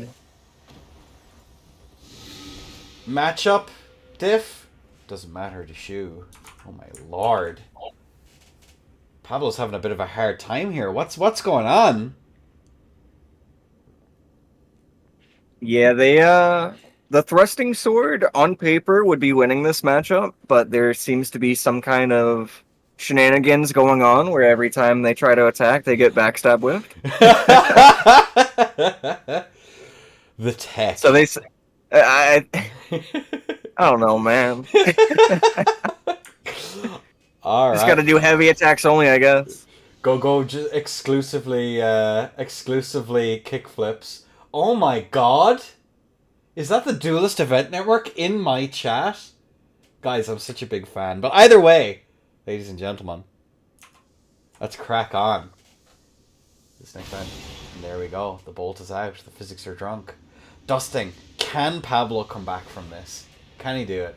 There's a very good possibility Pablo can just absolutely delete him with a couple of jumping attacks and maybe a backstab on a good read, but that advantage has not taken place. They take the bolus pressure there, which puts them at a deficit. The health lead has been set now. Another backstab whiff. We can only use heavy attacks in this game, alright? The light attacks just don't exist anymore. They're against the rules, I think, and we are going to see there that punish on the bolus once again. And thank you to the Duelist Event Network for the subscribe on Prime. Oh my god, the Giants Hunt! Oh my lord. What a round, Dusting. What an absolute treat of a round. I would just be pressing the Asha Warrior over and over and just waiting for something to hit. Like, oh man, that backstab whiff, I felt that. I really did. I think it was intergenerational trauma caused by that backstab whiff, if I'm being honest. It's just 25 HP and a dream. Oh my god! Whoa! No The shot. swap? Into the lance standing R1. Incredible. That Asha War always gets me too, that Scarlet Flower blooms twice, something like that. Yeah, and That's a surprise attack. You don't see that too often. Isn't it, if memory serves me correctly, doesn't it do extra damage with poison and stuff? Isn't that how that works? Yeah, it does explosive damage. It does really good damage. I think I've been hit by it all of twice, but it's very, very funny whenever it does land. I will give it that much, as that is Shu taking that round, and now we're on to A2 versus you, sir. And after this round, we will take a very, very quick break. Alright, let me just get everything set up. But how have you been enjoying the tourney so far? This has been very exciting. That last match has my head boggled a little bit. I'm just trying to wrap around what was going on still. But yeah, very interesting to see mirror matches majority of the time. That was the first like counter match that we've seen. It was Dex versus String. It's been fun so far with the different playstyles that players have presented to us. There's a lot of fundamentals being placed in front of everyone. Indeed. So take notes. Fundies? In my Elden Ring? I thought fundies didn't exist in this game because game bad. And it's not Dark Souls 3. Oh, you crashed? Oh, no worries, dude. But we will be able to take a look at the builds regardless if I was to set them correctly, because that is... You, sir, is not A2 cute. I'm going to make that wild assumption. There we go, we fixed it. But yes... Look at this. Well. Correct. The Rolana's return. The Renalas are back. When we remod when will the R be fixed? When we remod the game from scratch? Oh my lord, you are. I'm interested to see what these beast claws are going to do. Like you said, we haven't seen any of the red bear claws. I'm interested to see what these ones will show. If there was a war crime, there's two war crimes on this bracket. Predominantly there's Curse Blades, and then there's the Ash of War, the red bear claws. They're the two big ones. I'm kind of curious as to why we don't see more of them, especially in the especially in this rule set. But again, the beginners It's bracket, respectable. it is respectable, and I can't believe the players are being nice to each other. It's a dandelion, Azure. That's what it is. It's the dandiest of lions, and he's super cute. That's me. That there is me, for real, on God. But yeah, Was your favorite boss the Miranda flower? I think I jail won them to death at random. I think that was it. That's it. I'm surprised PC didn't ban Red Bear Claws when other things like Storm Assault are banned, because no one uses it. I allow those things so that a war crime can happen, laugh, and then ban it once I'm sick of seeing it. Yeah. That's basically it. It's like everything is allowed at Stay in The Hague, but no one decides to mess around with it. Oh! Yep. That'll do Yep. it. That'll do it. But Commentator's curse. alright, there we go. We get to finally have it Stay in The Hague. The trial of the Red Bear Claws begins, ladies and gentlemen. Do you want to count us in, Dusting? I'm gonna be a bear in 3, 2, 1. To quote the great Roar. Luber. Roar! Roar! Oh my god. As we do see the Red Bear Claws come out there going for that run our way. And there we go. That's why Bear this thing. mode! Oh me, oh my, as we are going to see now the off axe here just to guarantee that poise break here as well. As we do see the mash from A2, the legendary mash. Oh, look at that, obscene! The legendary Ashes of War. Oh, but the mash! And that off axe there as well to force the roll. This is a power contest right here. Who has the better button? Show me your power. Release it. Oh my lord! Look at that! As A2 here continues to get that pressure, and the Blink Bolt is out! Double rolls coming out now from the side of A2. Was that... what move was Whoa. that? What was that? What the hell? Was that... that Alright. wasn't the standing R1. I don't know what that was. It looked weird. I love ILY. Yeah, that is absolutely powerful. Holy shit. Check chat, Dustin, when you get a chance. I see it. I see It's it. so good! Holy sheesh! Oh my lord. Alright! Dustin, will I count you in? Yes. And a 3, and a 2, and a 1. Allez! Physics are out. Bear mode disengaged. We'll go back to bear mode later. Now we're greatsword gaming. Sword of Solitude. Have you ever been in a state of solitude, Edna? I have, and I even played the Guts theme while I was in that state. It was pretty powerful. I felt so alone. I don't know where I'm going with that one, but either Well, and look at that. Uh-oh. And Guts is going in. Did you know, Dusting, that Gatsu is guts in Japanese? Did you know that? I didn't actually. That's actually so cool.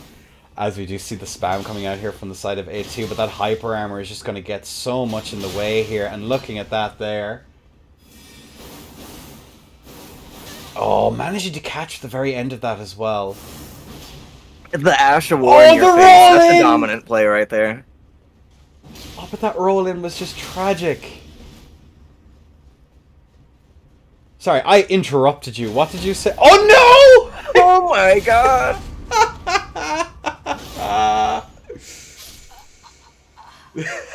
We don't need to talk about that. We don't need to talk. Sauce, another one for the Dark God, Saucy Ace. Another one. Oh my lord. We should ban Thops. I think we should ban all parries, personally. I think Thops Barrier should be banned. I think that anything that does Personally. that much damage should be banned next to Starfist or 2s. I think we should do it. What you reckon? Alright, well we have the Health all free. Dusting, will I count you in again? Alrighty. And a 3. And a 2. And a 1. Here we go. Battle commences. Physics are out. Looks like we have more hyper armor, and here it is, the Twin Blade. It's going to take advantage of the sleep proc. Wonder how long it's going to take to get that status proc. Ashes the war, catches the roll. Put in a good position to punish here. Twin Blade is going to have a hard time stepping into the Greatsword. Very much Tears so. skipped. But the big EPs are out. Yeah, sleep pots can do a lot in this situation. All you have to do is wait for that Greatsword to commit on an attack. But the parry? Oh my. Can we have an unfork bestie for that one? An unfork bestie. My lord.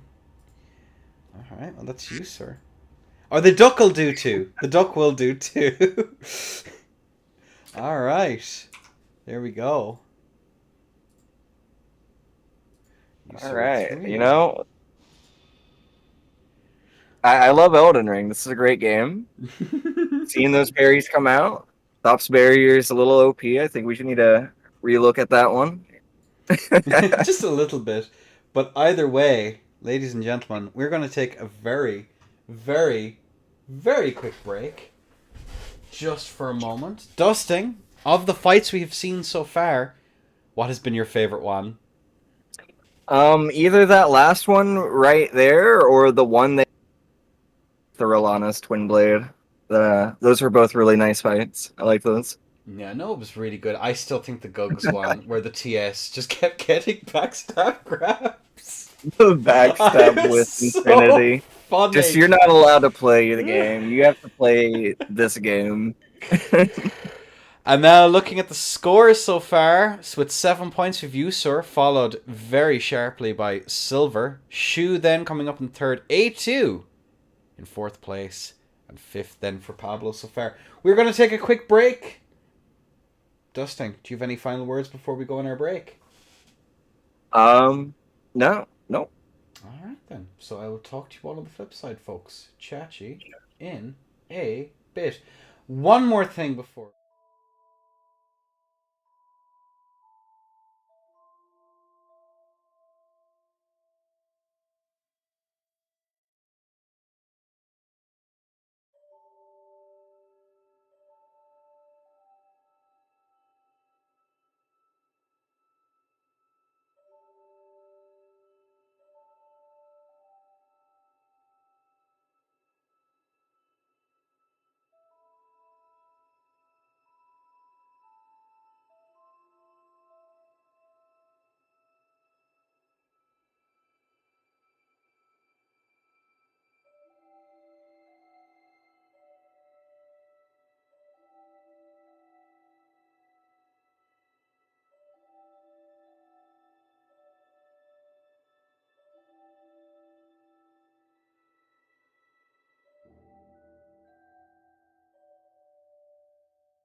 Oh me, oh my.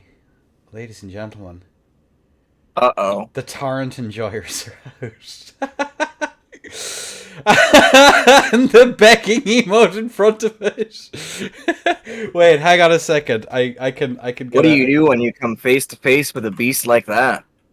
I think the word is cry. Hang on a second. I'll have to.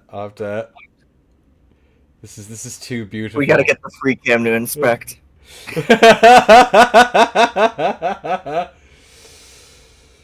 Look at this. This is powerful. This is so powerful. Red Dead Redemption 2. Oh my god. Take screenshots. Hog time. Yeah. Alright. Well, either way, folks, we do have both of our contestants in.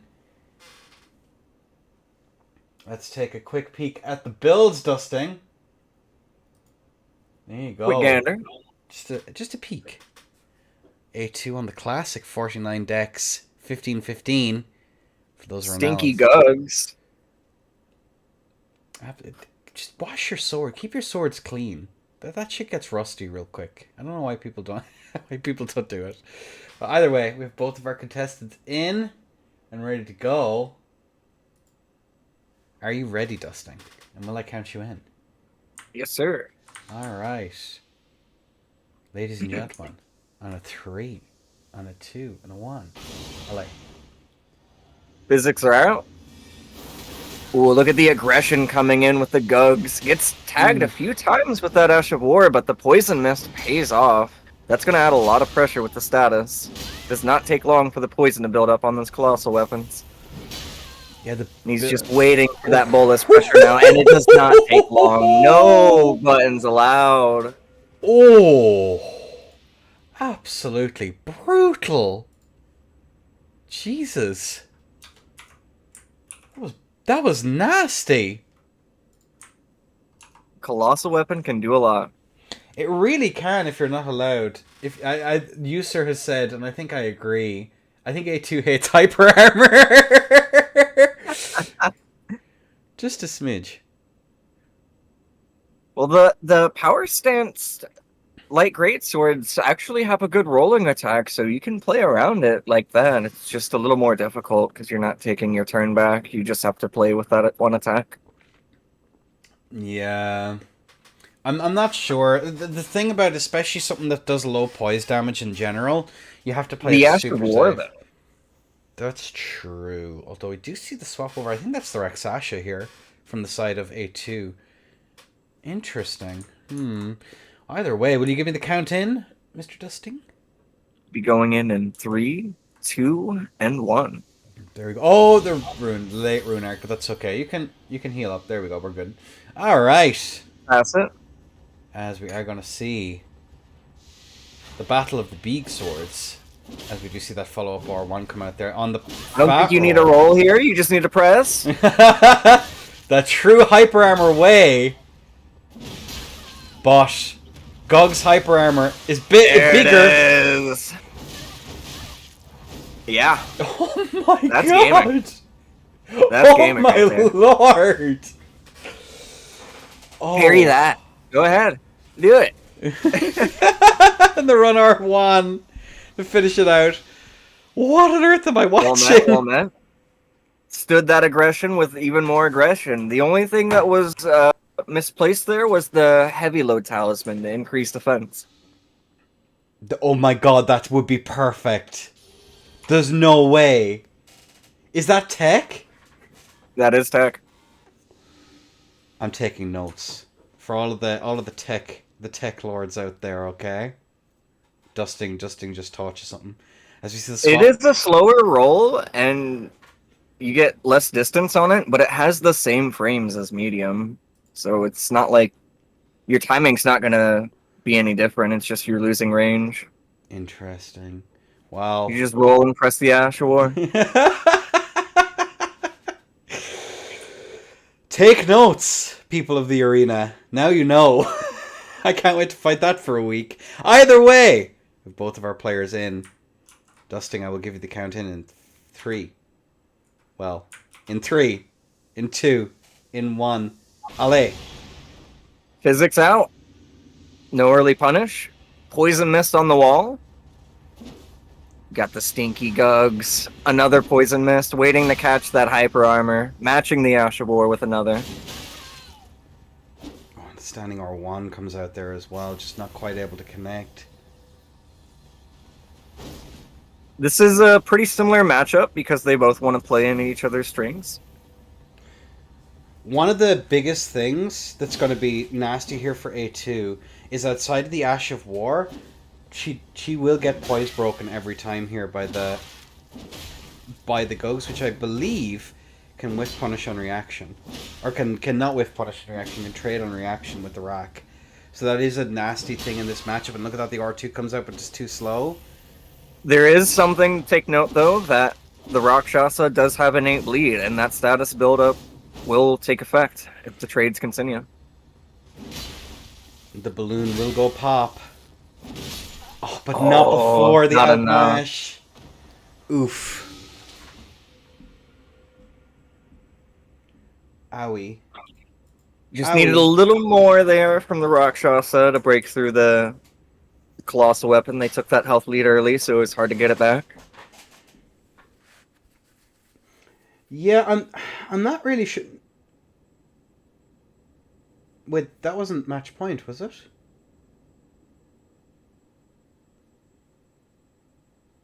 Was it?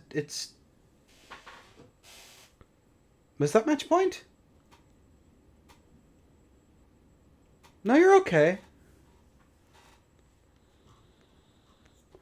Best of 3, right? Yeah, it's 2-1.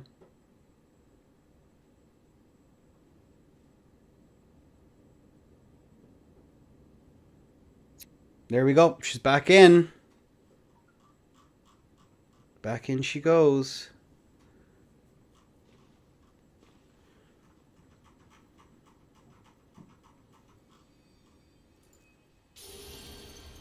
There we go. All right. A2's back in the house. Ladies and gentlemen. What could be match point here? They just need to find something to match that damage on the Gugs. We'll be gaming here. This has been a close so far. But either way, ladies and gentlemen, on a 3, on a 2, and a 1, alley. Here we have a Stone Club, the Masher. Oh my goodness. And actually able to get away with that as well. Get that roll out. Oof, but the hyper armor. Nice punish. They're doing a very good job staggering those standing R1s, making sure the chain does not continue. Oof. 133 HP into that rolling R1. Has to be careful with those runnings. The poison. Yeah, as well is going to be pretty nasty. I do see A2 here swapping over. Oh, swapping over. Yeah, there was very little there you could do. Once the poison is procced there, Shu did give space, but Shu was definitely waiting for that bolus punish there. Unfork bestie. Unfork bestie. There we go. That is going to be Shu taking it in a 3-1. There we go. All right. It is rough, given especially that Shu has been doing a really, really good job here of getting those bolus punishes, which is a massive, massive, massive win condition for something like Gugs, right? Because you don't really have the ability to hit all that often in neutral unless you get a really good blend. Yeah, the bolus pressure is real on colossal weapons because the punish is going to be so large. It's going to put you at a health deficit. You're not going to be able to really recover from it because you're going to be taking trades. Yeah. Okay. When's the Laggards tourney? So the Laggards tourney is on Saturday, and I will have a sneak peek for you all about what we're going to be witnessing. I'm pretty stoked for it. Of course, it's going to be myself and Jaker with the wonderful Dusting here, who is the designated driver that day. So we all everything actually happens on time. But yeah, should be a good laugh, a good laugh. and I'm very much looking That's gonna forward be to it. hilarious. I don't even know. I have some I sneak don't even peeks. know, man. I have some sneak peeks for you all, which I don't know if I'm going to be able to do it right now, but I can definitely show you a screenshot of what's to come. But either way, let's just take a quick look at the builds. The builds. So this is gonna Oh, be we have an arcane build for the first time. yeah, going on the bleed gogs of all things. Interesting. And a faith build for the first time as well, I believe. Yeah, but that's Swords of Light as well, which is going to be really, really nice. Nice. Faith This, versus arcane. This is going to be an interesting match. or would you dabble in the arcane, my friend? Would you dabble in the arcane?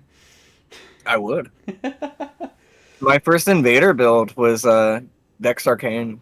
I would just use the Crimson Whirl Talisman and walk in a 3-man ganks with a Twin Blade and blend them to death.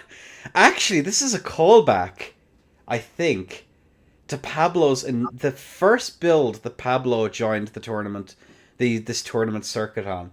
This is actually it. Holy shit, Pablo, you demon! You've come a long way since then, sir. A long frickin' way. But either way, ladies and gentlemen, would you be ever so kind as to give me the count in? We're going in 3, 2, 1. And the bolt is out. The physics have been drunk. And the Swords of Light. Oh, if I could be so grossly incandescent. As we see the swap now onto the dagger. Well, I Pablo was not expecting him to keep the offhand curve sword in this matchup, but he's standing with it. That's impressive. playing with the true combo here is basically what Pablo's trying to do. So the CR1 will combo into the off L1, which is really, really nice. But look at that, he's not really been given much of an opportunity to kind of set up for it.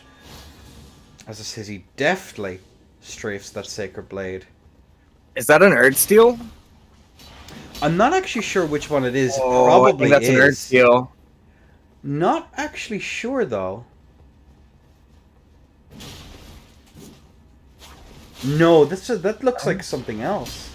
It's a walkie. By Or the something looks of else. things. Great knife, maybe? Because I don't think he's going for he's going for the R2s. If it was Earth Steel, we'd know with the with those R2s. Oh, there we go. The true combo into the bleed proc. Owie. Managed to get out. Oh, and the running R1 is going to combo in there. There we go. Look at that. The tier is procced. We'll run R1. Unfortunately, not able to make much use out of the shield here for blocks, considering the status pressure. And that build-up is pretty nasty. And look at that. No, he went for the wrong press. Oh, that's so sad. And that's a true combo. Into the bleed proc. He rolls it. Pablo's quite low here. He has to be very, very careful. Just by a hair's breadth managing to take it. Bro. 2 tap. That's all it took. That's all it was in the wind-up. My god, he was so lucky that he rolled that bleed proc.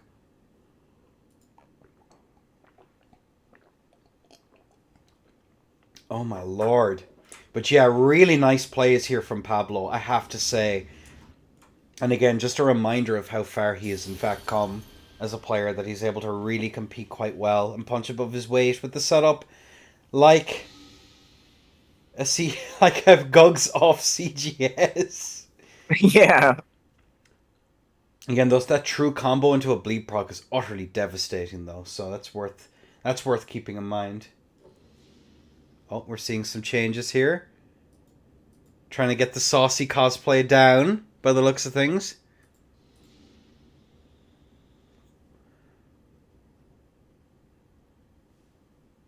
Hang on a second, I have to do something real quick.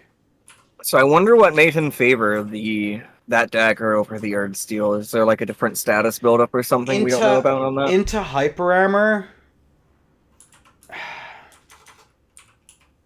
Into Because hyper armor. even with the Earth Steel, he'd be doing more damage, right? He would, but he Sacred might not be Infusion. able to guarantee the poise break with those R2s. He needs to be able to hold on to priority here pretty much. And the dagger R2s can, but the Earth Steel can't. Because it's mostly a poise chip setup. But either way, enough yapping. Give us the count in. It's going in 3, 2, 1. Kaboom! As we are going to see the physics. As we are going to see the Sword of Light into that punish right off the bat there with the harpoons. There she blows. Jump over the top there now from the side of Pablo, who is going to be getting that punish of the martial arts here. Jump attacks are the play here. That's a good way to avoid that combo. You'll just get knocked out of it. You won't take the combo. The problem is that Pablo can trade with it because that jump R2, it's only the second one that actually guarantees the poise break into hyper armor. The first one won't, which is actually pretty detrimental to the setup as a whole. You don't have that pretty much guaranteed poise break, and an awful lot of your attacks are going to have an awful lot of forward momentum in them, which can be traded into with the Gugs. So it's actually... Power stance coming out. Huge damage. The power stance straight swords are the play here. Just the ability to whiff punish pretty much everything that Pablo does plays so hard into the strengths of PSSS. Oh, this is dangerous, though. Gets the bullets. Which is pretty nasty here. Albert Silver's coming very out, looking for some pokes, trying to get that. Oh, there it is. He's at the health lead. Oh, man, what's going to happen? Just about. They're within like 30 HP of each other pretty much. That's pretty rough. Oh my god, the Savage Lion's Claw! He almost goes to the second one. He must have been out of stam. Incredible. 123 HP. Now we know what the off greatsword was for. That passive bonus to increase the Savage Lion's Claw. Almost gets that. The Smith script daggers. Sorry for the gun kill. Oof. Silver takes another stock. Just needed that little bit of chip to put him down where he needed to take control back into the fight. Very, very nice stuff, though. Those Smith script daggers when low are absolutely nasty. Silver looking at Saucy's build going, why is any of this? The awful Saucy.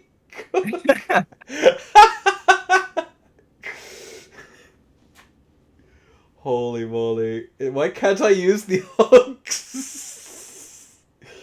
Oh my lord. Either way. Dusting, are you ready?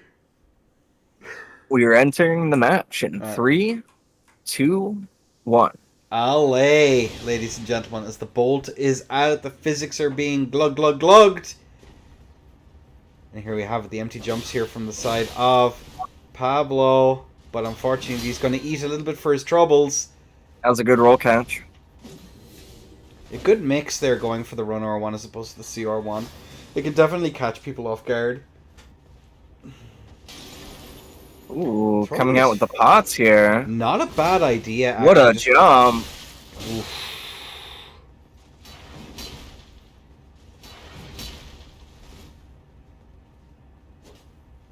There we go, the CR. They're just both sides kind of chilling out here. In neutral, the parry! Ooh, the parry setup.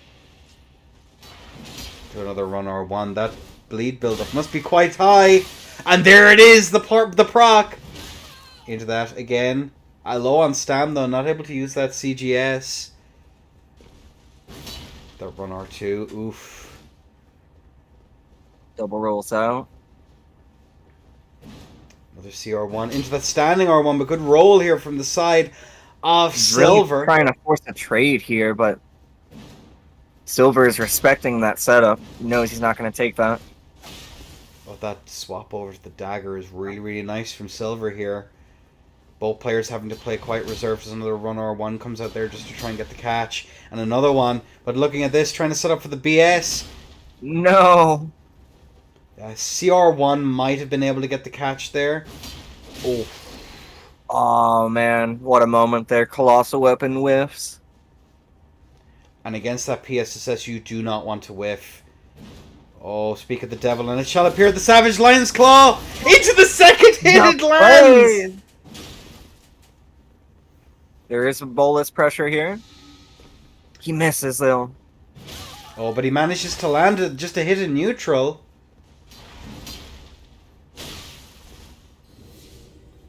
This could go either way. Silver does have some very, very high bursts. Another bleed ball. This is going to be consumed. But Pablo unfortunately walks into it. Oh no.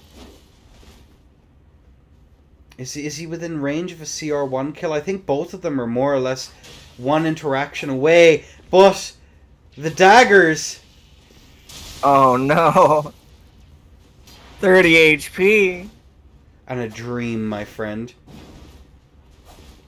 But these Smith script daggers are going to be really, really nasty as the machine gun comes out.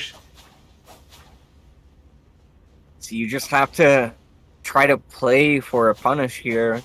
Just wait for something. Oh. There it is. Gets caught on a strafe. That is rough, man.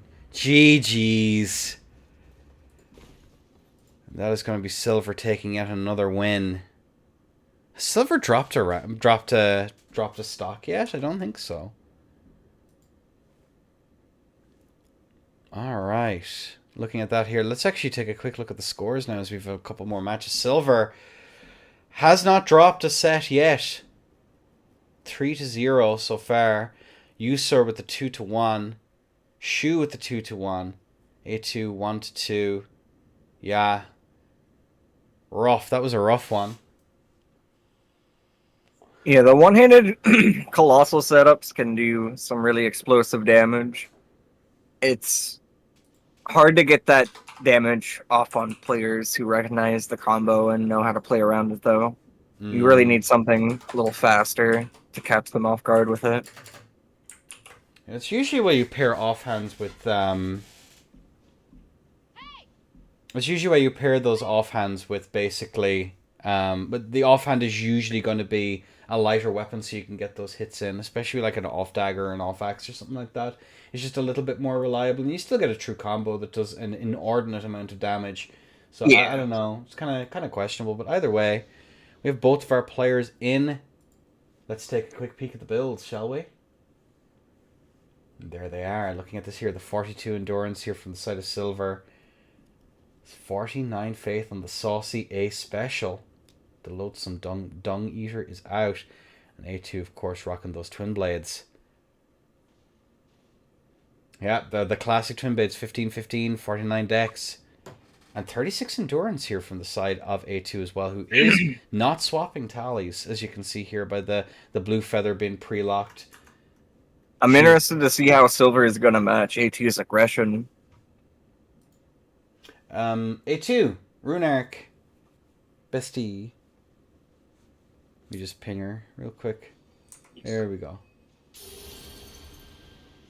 Alright. Are you ready to go, Dustin? Yes, sir. Alright, well, on a 3. On a 2. And, ladies and gentlemen, on a 1. Allez. Physics are out. We have the Sword of Light giving an immense buff to holy damage here. But he is fat rolling. Punished by the Rolanas, though. Almost getting hit there as well. They're both shooting off each other's beams.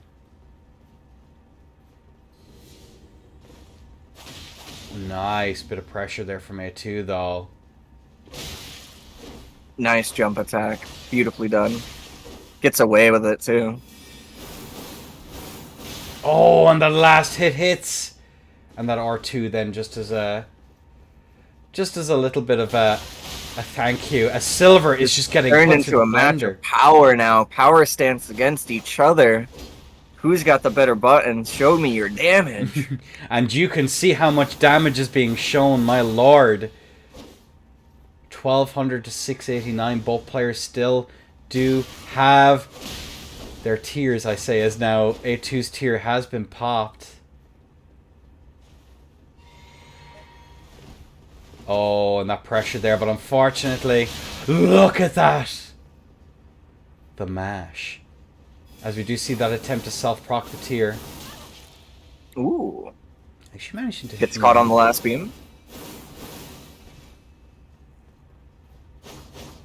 Ooh, good roll out there from the side of A2. Oh, but the halberd is out!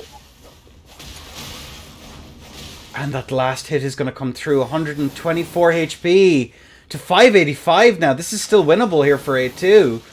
Very much winnable here for A2. Are we going to see? What are we going to see here? We see a swap over here once more.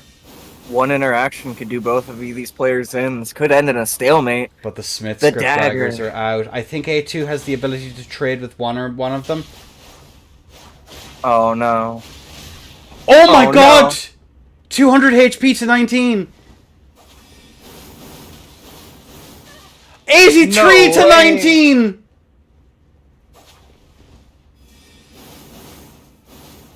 Oh my god! She got us! way. What a match. Finishes it with the beams. Held steady. She Wow. got us. What a gamer. The beams. The laser beams. Coming in clutch here. What a set. Good job, A2. I've never seen those beams as a good neutral option, but in that setting right there, it seemed to be doing very well. Keeping Well, the daggers at bay, not letting them press the free. The funny thing is, I don't think Silver realized that she was one hit. Yeah, it's I 12 think that's HP literally again, it's what 12 cost him that. HP.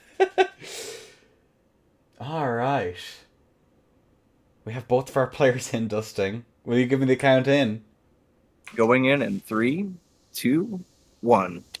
Boom, and away goes the bolt. The physics are drunk, and the laser beams.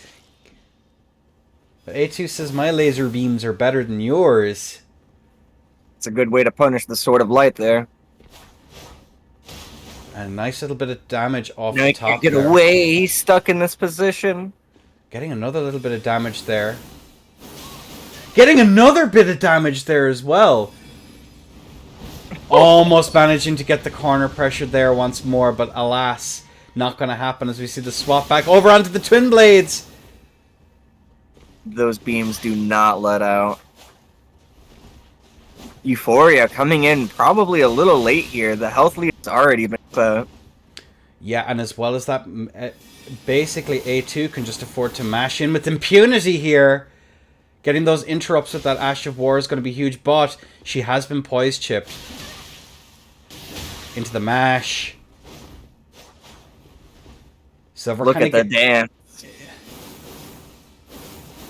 almost getting that last hit to land there, but it just landed a little bit too short. Getting that nice. The tear is gone.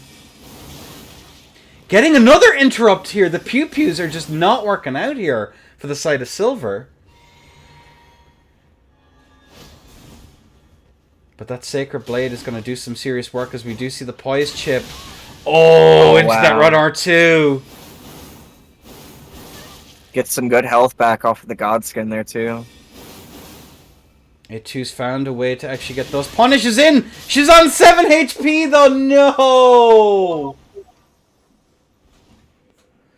Turn that around very quickly. What a surprise. It's the damage. It's just able to output so much damage. And again, it's very, very difficult to kind of work around Twin Blades depending on what setup you're on. It can be very, very difficult, but...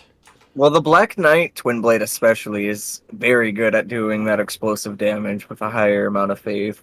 You stack it with the Sacred buff. And the consecutive hit multipliers as well, which carry it even further. It can do a lot. I've seen it nuke health bars, but one of the things that was really nice there is the Renala's Ash of War just getting those really, really nice punishes on it. We almost seen as well A2 get some really good corner pressure there and land the flaming, whatever the name of that, the flame tornado or whatever the heck it's called. Tornado. Which is also a really nice touch there. And I think, oh, it's a mirror now. Another mirror today? Oh, boys. Well, when all else fails, Twin Blade is the way. All right, well, I will give you the count in, my friend. And ladies and gentlemen, on a 3, and a 2, and a 1. Alley! Physics are here. It's going to be a respectable match. Status Twin Blade. Oh, that's going to be a... Oh, that's going to mess him up. You can't really mash into the status anymore. You have to respect that. Oh, unfortunate. That R2 is not the play here as the laser beams come out. But good roll out there from the side of A2. But those R2s are maybe not the play here. Into that little bit of a mash off. Neutral heavy is not a very good option. Oh, the sleep! And she double rolls away! But she has managed to get some poise chip here. No Oh my way. god! Oh my. Oh, but it didn't matter. Alright. The EP pots are If coming in the clutch. frost was still active on that Twin Blade at the end, that would have sealed the deal. It would have been over there. That's crazy. But unfortunately, the weapon buff ran out before that could happen. The EP Twin Blade is real, says Darcy. I'm inclined to agree, my dear. What the hell?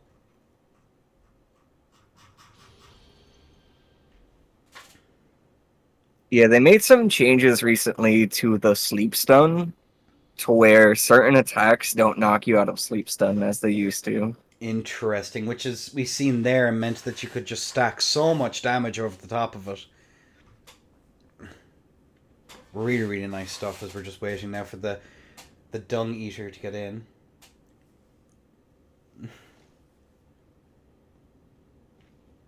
Oh, no consecutive hit multiplier either.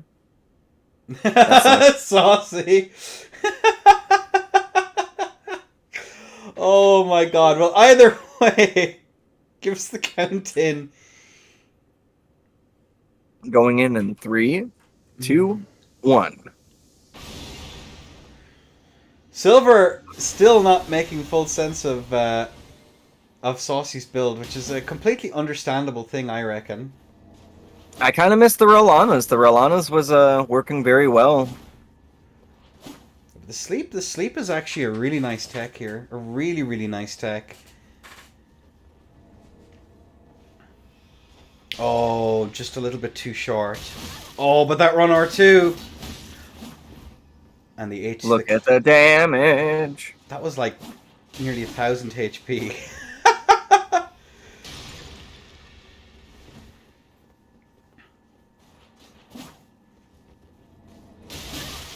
More sleep grease coming out. Trying to get a proc off. The rolling attacks here isn't quite a terrible idea. Oh, is that run R2? Oh, the status pressure is so real right here. One more hit to proc, I reckon. A2's Probably 2 with a tally swap in place.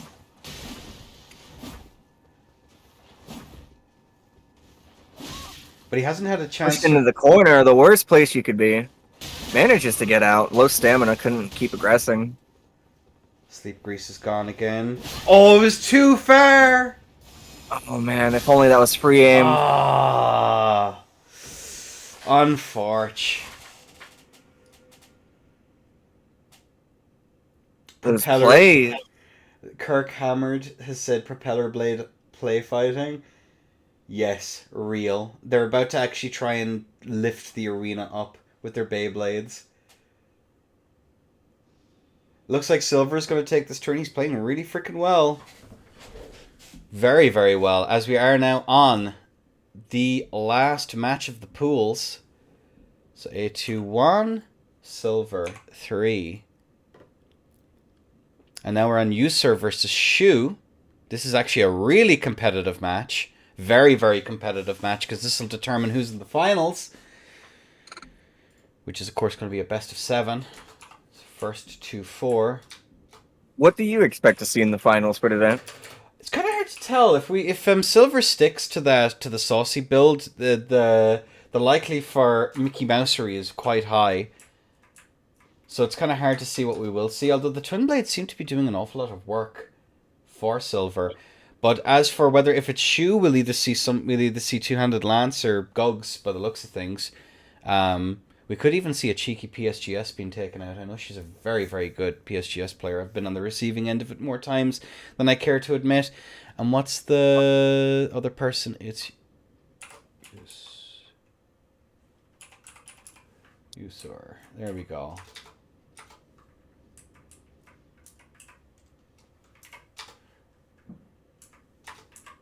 I cannot spell your name, sir. I hate this. There we go. All right. We got it. We got him. All right. Let's take a quick peek at the builds. And I spelled it wrong again. Holy shit. There we go. All right. We got it. Okay. We fixed it. Either way, let's take a look at the builds. Wow. Wowie. Strength versus strength. The bear moding on the side of User versus I picked the bear. the Gugsery on the side of Shu. Oh me oh my. With the classic Chase the Bobo helmet versus the Dandelion. An epic matchup of epic proportions. Alright. Let's crack on with this match then, shall we? Give me the count in at your leisure. Going into 3, 2, 1. And the physics are drunk, and the players are just rearing to go here as a jump R1 comes out here from the side of Shu, who isn't going to be able to catch User with the Darcy tech, as we do see that run R1 coming out here now. This is actually a really rough matchup here for Shu.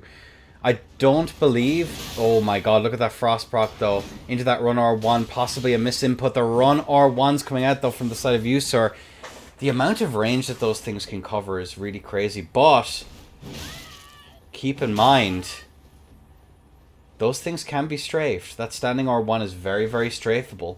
You might not necessarily land a backstab on it, but it doesn't really matter all that much, as we are going to see that run R1 come out here. Good block from the side of Shu, as we are going to see the Poison Mist coming out here just to try and get that extra bit of hyper armor. Standing R1, good rollouts though, but Shu gets clipped regardless.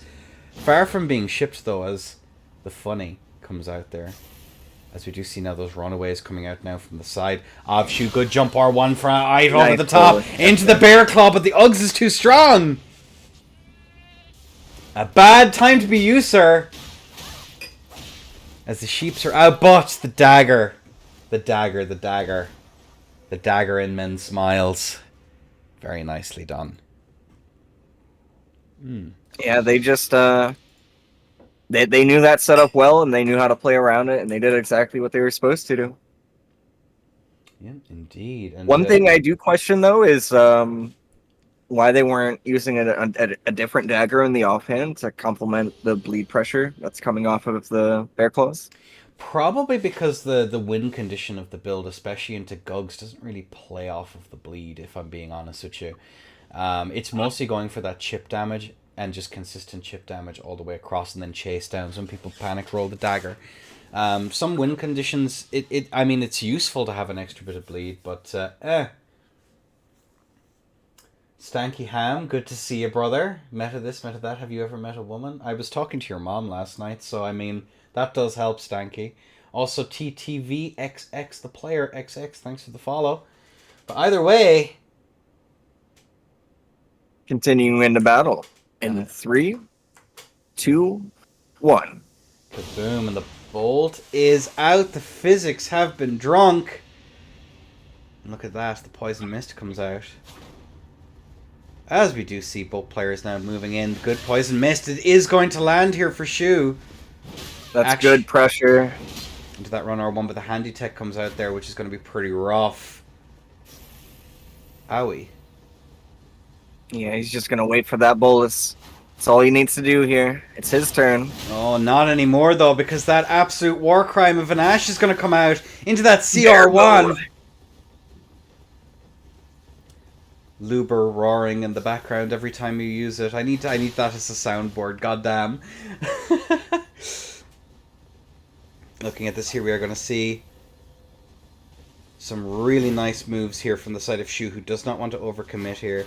And look at that. very funny play. Like, she has to be careful here because keep in mind that Ash of War is very, very difficult to break. I'm not sure does the CR1 even break it on the Gugs. Yeah, I'm not sure what the modifiers are for that Ash of War. It does a lot of hyper armor stuff. Mm-hmm. Well, finally someone decides to use it and show what it can do to a match, so I can actually ban it now. To a standing R1. Looking at that there, the off dagger trying to get that catch there. User just playing a little bit impatiently here. Has to play off that off dagger more so. Look at that, the little bobs there.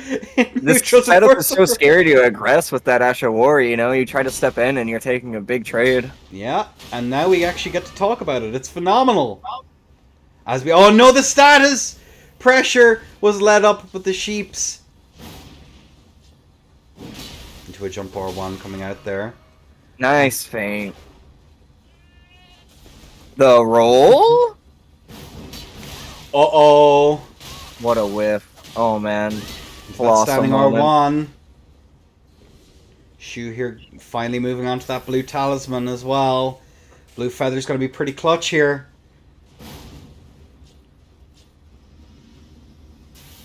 Onto the red feather. One big hit. No. Not gonna matter though, as User takes the second stock.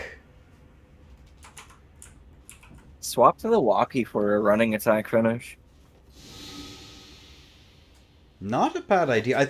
I'm not actually sure. I think that the run R1 on the bear claws might actually be a little bit better. Not sure though. I haven't thought about that.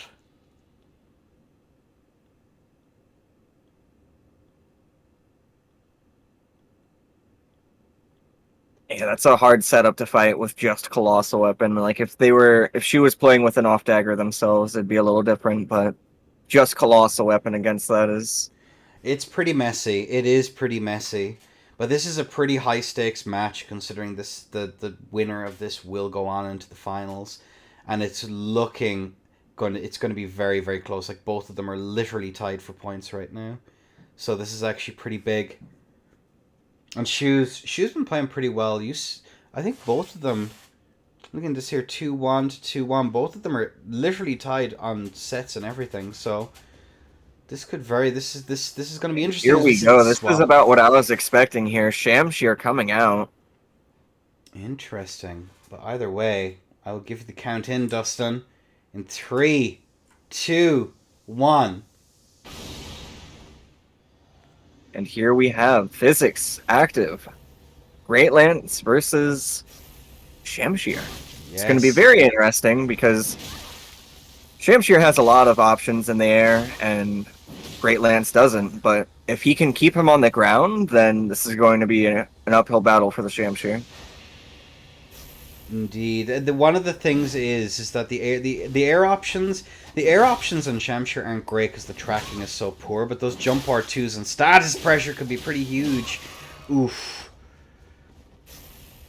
Both sides have a relatively okay jump R1, and I say relatively okay. The Lance definitely has the slightly better airs here, but the mix between the CR1 and the rollout is going to be very, very important here for Shu. Oh, if I'm seeing correctly, the tier is already gone. This is a huge health lead. Good free aim there as well into that R2. 200 HP in a dream. Oh, and the standing R1 to punish. What? Shu is absolutely dominating this fight. Holy moly. Shield dag? Ain't no way. That's nice, a good way to secure the win. That was a very confident fight there from the side of Shu. Really, really nice. And the Raksasha there, the Raksasha armor swap at the end just to get that extra bit of damage. Because he realized that like he has to play for those big trades. And the swap onto the Greatsword here from User. Interesting. Alright. Well, I'll give you the count in again, Dustin. Alrighty. Alright, as we have the Rune Arc used. And a 3, and a 2 and a 1. Alley. Physics are here. No early punish. Hyper armor versus hyper armor is the game here. Yeah, but who has the Now, bigger hyper armor? oh yeah, he's got the bigger hyper armor now. Uh-oh. No heavy talisman. That's not intentional. Uh-oh. You see a swap come out and play. He probably had something in his pocket that he wasn't telling us about. That was a really nice free aim there from the side of Shu, my lord. Into a little bit of a bowl of blending.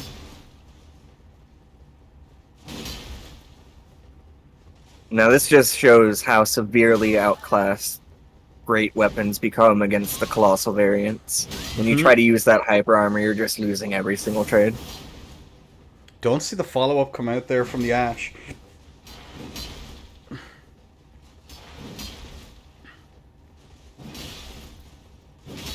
Good choice to go for that standing R1. Look at that trade. Oh my lord.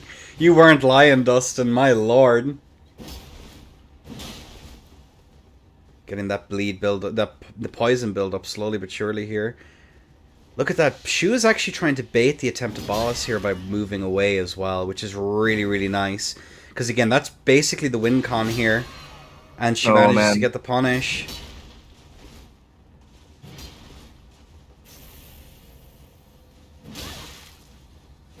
Oh, the block! The perfect block comes through! Almost managing to catch with that R2. Oh, there you go. That's what you need to do. Whiff punish. Big heavy attack. Spaced it out. Whiff punish restored. At long last. Rolling heavies are real in this situation. Well, anything you have to... The unfortunate thing is here for an awful lot of, for both of these weapons, you require an awful lot of mind games in order to actually get those hits in. And we're seeing both of them use them in spades. Little tricks! Like that! Oof. That. Is this the reverse sweep? Is this real, Dusting? I think she was going to take this one. That's crazy. Literally the fight now to determine who goes into the finals. This has been a really, really good match. Both players really playing around, trying to figure out the best way to force the other person to make a mistake. Really, really good stuff. But we see the swap back onto the bear claws and the off axe. Bear mode.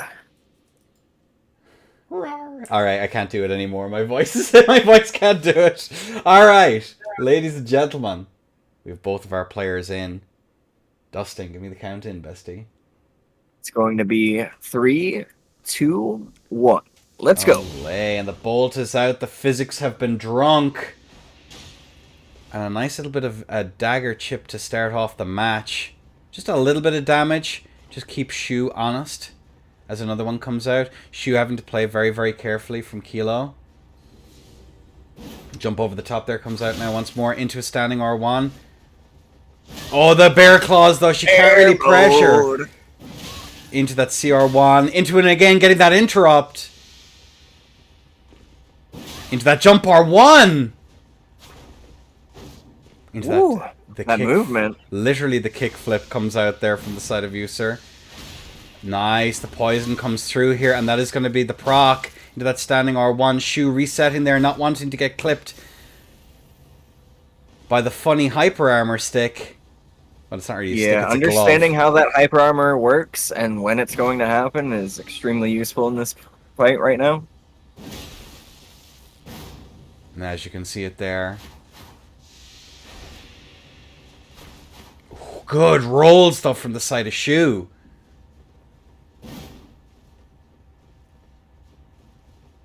Looking at this here, getting these resets here in neutral. She is going to skedaddle away from that. We got some nice swaps in place there. That puts User in the corner. A good position to punish here. Manages to push out with the running attack. Oh, me oh my. But the bear claws come out now once more. Electing to go for that reset there is the side of Shu.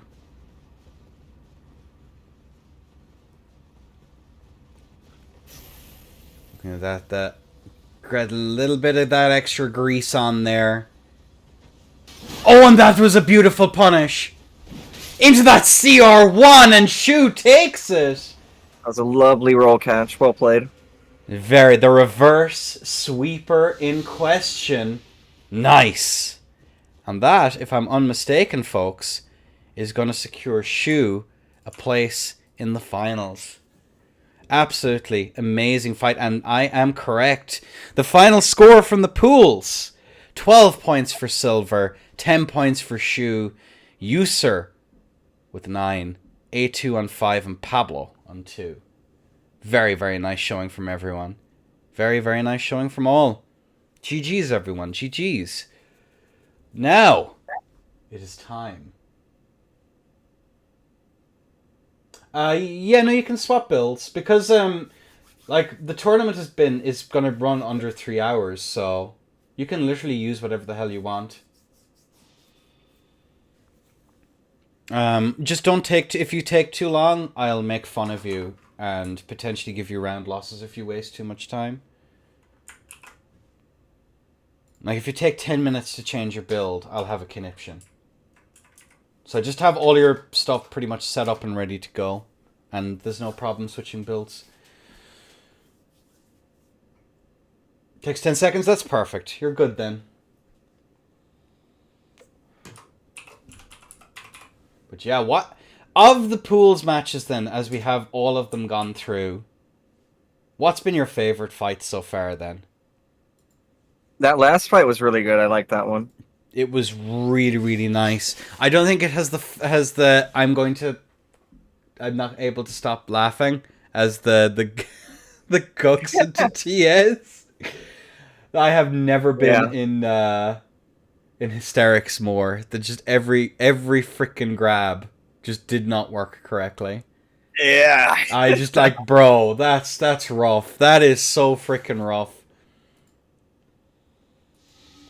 But either way, welcome. Let me just actually change the title here. Finals. There we go. There we go. Wouldn't have changed much. It happens, dude. Again, keep in mind, like, competitive. This is competitive, but not in, like, super try hard. People are kind of playing to have fun and stuff like that as well. Alright. Let me just get everything set up here, folks. Just a couple of bits and pieces that need to be changed, like this.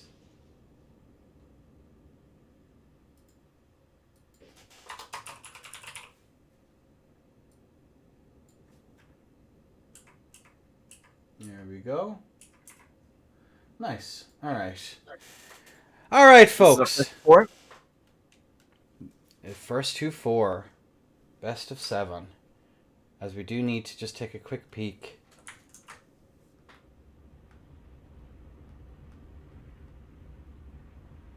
That's the communion. That's a screenshot if ever there was one. New thumbnail, ladies and gentlemen. Thank you. Hang on a second. We can make this utterly cursed. Give me a moment.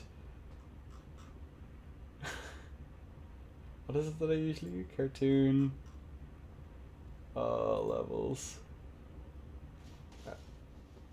Do it again. I think Silver needs to be wearing the. There we go. This is the one if I win. This is the one if I lose. All right, there we go. There we go. All right. Let's get this show on the road then, folks, shall we? All right, into your corners. Let's take a quick peek at the builds, obviously enough. And just celebrates the wedding. All right, let's take a quick look at the builds. Shu is, of course, going to be rocking that lance, 54 strength, 14 dex, 41 endurance. Silver, of course, Gonna be rocking that 58 vigor, 42 end, 49 faith. Oh, ye of little faith. I'm expecting hyper armor versus Shamshir, but this could turn into a twin blade matchup. It could very easily, but that hyper armor, again, Twin Blade plays so heavily off of Poise Chip that hyper armor is going to be very annoying very fucking quickly. But either way, we have both of our players in. Dusting, will I count you in, bestie? Yes, sir. On a 3, on a 2, and a 1. And the physics are out. The pot helm releases the light to shine this dark time. If I could Bring be anew. If I could be so grossly incandescent. Oof. Euphoria is going to bring some heavy damage over time. Maybe get some cool beams shooting out. Great Lance able to hold priority with the hyper armor, though. You're going to be having a hard time getting some free hits in against that. There's some really nice jump attacks coming out here from the side of Shu getting those punishes, but unfortunately, a bit of a misinput there, I reckon. As the air, there we go. Beautiful punish there by Shu. That was well done. Big whiffs on the running attack. Doesn't catch with the roll, but gets him in the air. See, that's one Twin Blade has advantage of. You can just mash jump attacks pretty much the entire time in here. Oof. Jump R1 there off the top there as well was very, very nice. But the laser beams and the jump to get away. Good showing there from the side of Shu.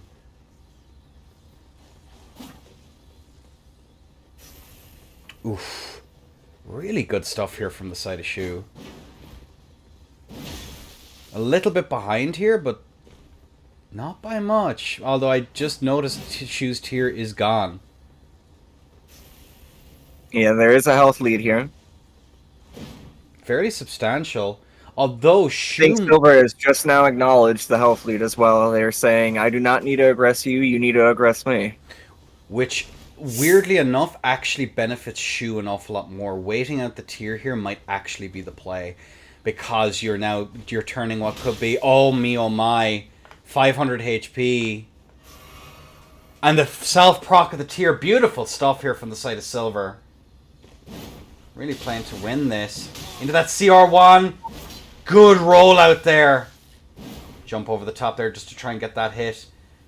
It's only going to take 2 chips of damage with that Twin Blade to knock Shu down unless they're in Blue Feather. Oh, which they are. Good jump attack there. Another good jump attack here from the side of Shu. Into that nice punish though.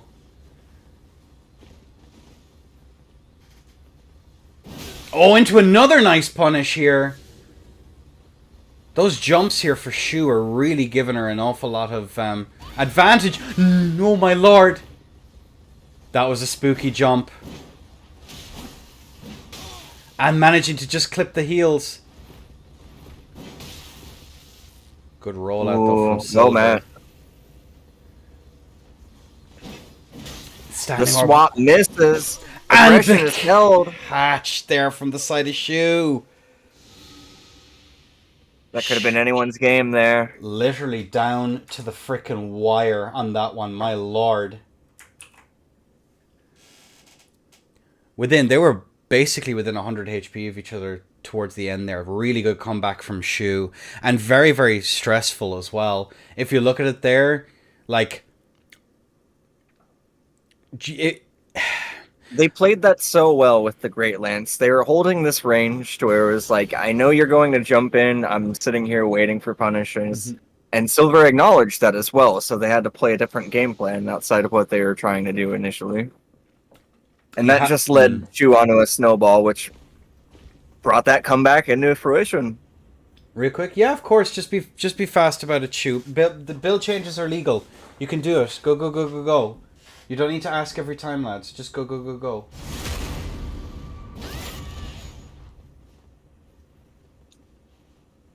Yeah. The thing is like... Great Great Lance is weird because it is so vulnerable to airs, and the jump attacks on Twin Blades aren't terrible. In fact, that one of them comes out like super freaking quick. The jump R2, I believe, at least on Twin Knights.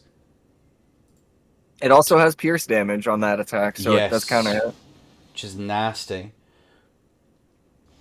Euphoria as well is kind of just a damage stick pretty much, which is really, really nasty as well. Which it's good in these longer matches too, because you get to keep that damage longer. You're not having to use a weapon buff at the start or something and leave yourself vulnerable. It builds its own damage up over time. This is true, and oh my word, is that the Jenny raid coming in for the finals? Welcome, welcome, welcome everyone. You're just in time for an absolutely hype finals match here. Doesn't matter, Shu versus Silver. EU versus NA, the classic matchup as we see. Just a very quick look here, folks, at the change in builds here from the side. It doesn't matter, Shu. 49 dexterity and 18 faith on the trees. Oh me, oh my. I think that could be the play. Lance is just a little bit short, and on top of that, the damage that she's going to be able to output is going to be pretty rough here. So this should be really, really nice. All right. Not to mention that heavy attack also has been sped up. It's very, very good now. Indeed. But, Dusting, will you do me the absolute honors of counting me in, bestie? It's going to be 3, 2, 1. All right. The bolt is out. The physics have indeed been drunk. And look at this here. We are going to see the light, the grossly incandescent laser beams managing to get a little bit of damage right off the bat. Jump R1 there, trying to get that hit there. Shu, really nice plays here from Shu, getting that extra little bit of damage. But that faith buff from the Sword of Light is going to be really, really rough. As we are going to see now the Twin Blade managing to get that damage. But the trade that comes through into that jump R2 there. Standing R1 managing to get the hit there. Good rollout. Now comes Shu. But look at that there. That poise chip is going to be nasty here. But unfortunately, he is going to reset that poison, those ghost hits here as Shu's going to go for that running attack. Not able to do it. The jump over the top just lands a little bit too far off to the side. Beautiful spacing though on the side of Shu as a rollout comes out into that jump R1, comes through into the CR1. Has to change up those timings just a little bit, but the poise chip is going to pay off into that run R2. This is not great here into that R2, which is going to land. But the jump R2 is going to be rolled out by the side of Shu. Barely. That attack comes out super, super freaking quick as an empty jump there from Shu. Once more into that pressure. She has to change up those timings if she wants to get those hits in, Dusting. It's pretty rough. And just too late on the jump as the freaking laser beams come through. That laser almost finished it out, too. If they had stayed a second longer in that hitbox, it would have been over. Oh, they have swapped to the Blue Feather Talisman. They have Godskin Swaddling on for some reason. I'm not sure if they're trying to milk that damage off the Great Spear or not. Oh, and the jump is going to land 22 HP in a dream! Holy moly. Good jump out there. Comes out from the side of Shu, but 1,000 HP to try and offset here. She can do it, but not gonna be able to catch it that time. GG's. That little bit of chip damage just so much in this matchup. Yeah, and like in normal circumstances, that CR, just the amount of poise chip that you're able to output, even on a ghost hit here, is going to be pretty nasty. But can Shu hold on to that, regain her lead? Is the big question here. Twin Blade, what a bloody aftermath. Twin Blades are nasty. They're very, very nasty. The hyper armor on Shu will give that poise reset, making the poise chip to be that extra little bit more difficult. But, that could all turn around in a heartbeat here, folks. Alright, as we have these resets here. Both players looking to get these, to get in and ready. And is that a... What's going on here? Oh, collecting souls. I see what's happening. I believe... setting up for that Sword of Light beginning again is what we're going to be doing here. But either way, I'll give you the count in, Dusting. Alrighty. On a 3, and a 2, and a 1. Ale! Physics have begun. Sword of Light does not come out. Instead, we have Chilling Mist. Oh, it does seem as though a build change has gone through here. It's a noble stock. Oh, okay, okay. which is definitely going to be nasty into that the two-handed lance. That's going to be a bit of trouble here. But the recovery here on top of the extra little bit of latency, really nice R2 though. Oh man, that great spear is just taking advantage. Oh, and that This is a R2! big win here off of this great spear. He's taking so much damage. Not making much out of the thrusting sword. But you see those interactions there, Dusting. That's where thrusting sword really shines. It's able to get that hit and just immediately skedaddle away, which makes this very, very difficult here for the great spear user. Although with the pressure that she's putting out, holy moly!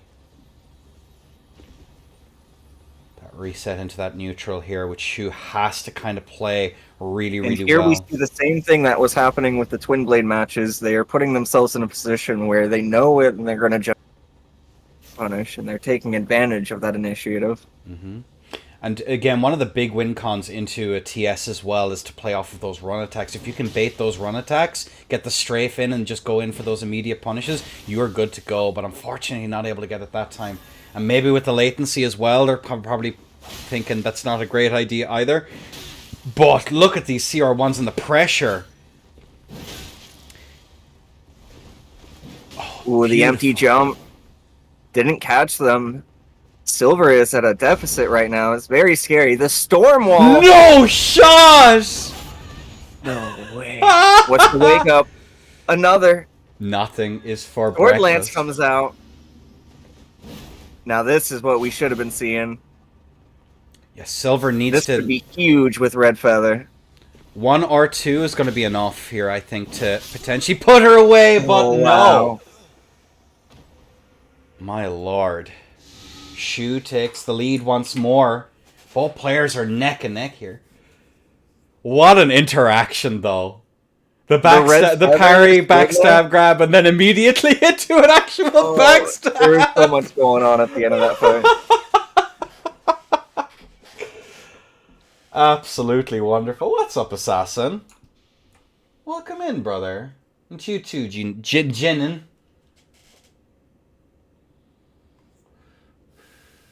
No, this is... I'm actually super stoked for this. I know the latency is a little bit high, but, like, both players are playing so cracked here. It's really, really nice to see. Very, very nice to see.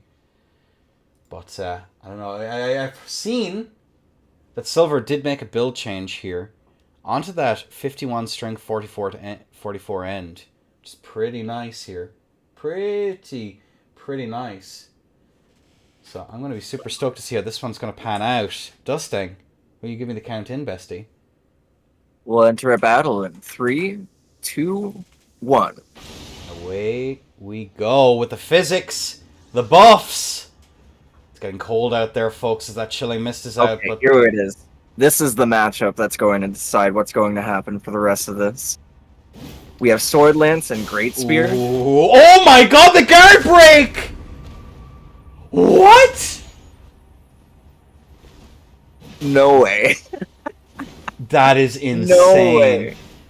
And now the attempts to get those fishes out. But Shu playing perfectly here, managing to get out of it. Stuck in menus here, but not going to be punished for them is the side of Shu. Silver hasn't made a single tally swap yet, but look at how careful Shu's going to have to play here all the way through. Oh, that R2 into the true combo! The airs here are going to be super spooky as well for Shu. The swaps were in place. Oh. The good run out there from the dagger, though. Ah, but the daggers in men's smiles takes it. The dagger finish. 2-2. 2-2. This entire finals match has been neck and neck all the way through. My lord. There's just only so much Great Spear can do on its own, especially the Tree Spear, because you're missing your Ash of War, you know? That's another option that you really have to rely on when using that weapon class, because you're limited on options. Your game plan is pretty linear. You're either gonna jump, you're either gonna crouch. A shoe. You can regressive grease and it'll get rid of it. Regressive grease or teleport. It should get rid of it. As far as I'm aware, it will anyway. Yep, there we go. We figured it out. Just collecting the souls here. And Swordlance just showing how good it is because it has the best of both worlds. It has the heavy thrusting sword moveset and the great spirit. Yeah, and one of the things that I'll always say, I will 100% stand by this every single time. HTS on paper isn't scary. It's the HTS mains that terrify me.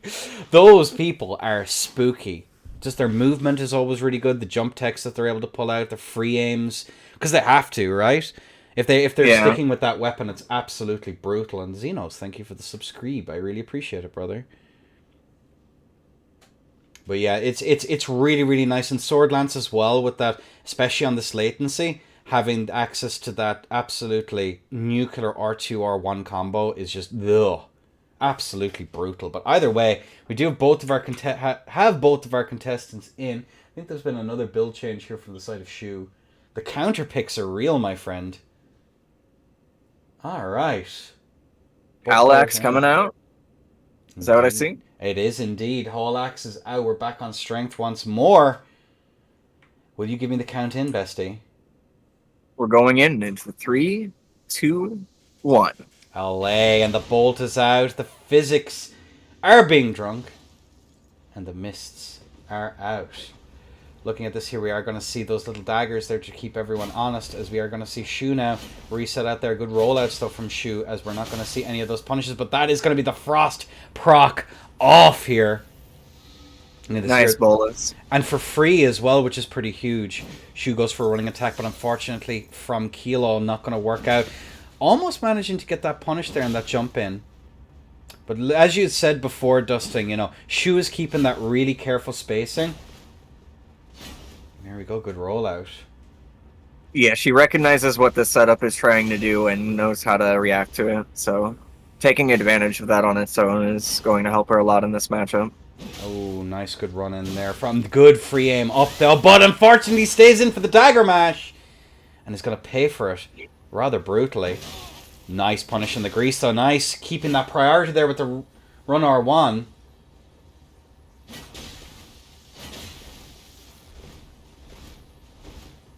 Beautiful rolls. It's hard to stop them from bunny hopping in this situation because the halberd doesn't have too many options in the air on its own. Yeah. You kind of have to rely off of the whiff punish with your offhand. Yeah, it's pretty rough, as we are going to see that chilling mist be refreshed here from the side of Silver. These jumps are really, really nasty. I'm not quite sure how Shu is going to do it, but that desync is definitely going to help out. But look at that damage. And the patience then from Shu. Could have gone for that off dagger hit but might have risked it. Might have been just a little bit too risky there, as we do see that reset there into neutral. Good empty jumps coming out here from the side of Silver. I have a feeling... Oh my god! Oh, I felt that emotionally. Wow. That standing R1, not quite able to get that hit in there. This is very dangerous for Shu right now. Oh, look at that there, the R2. But the free aim was just a little bit too far. Shu trying to keep that priority here, trying to force a mistake, but has to change up those timings just to get those to get that.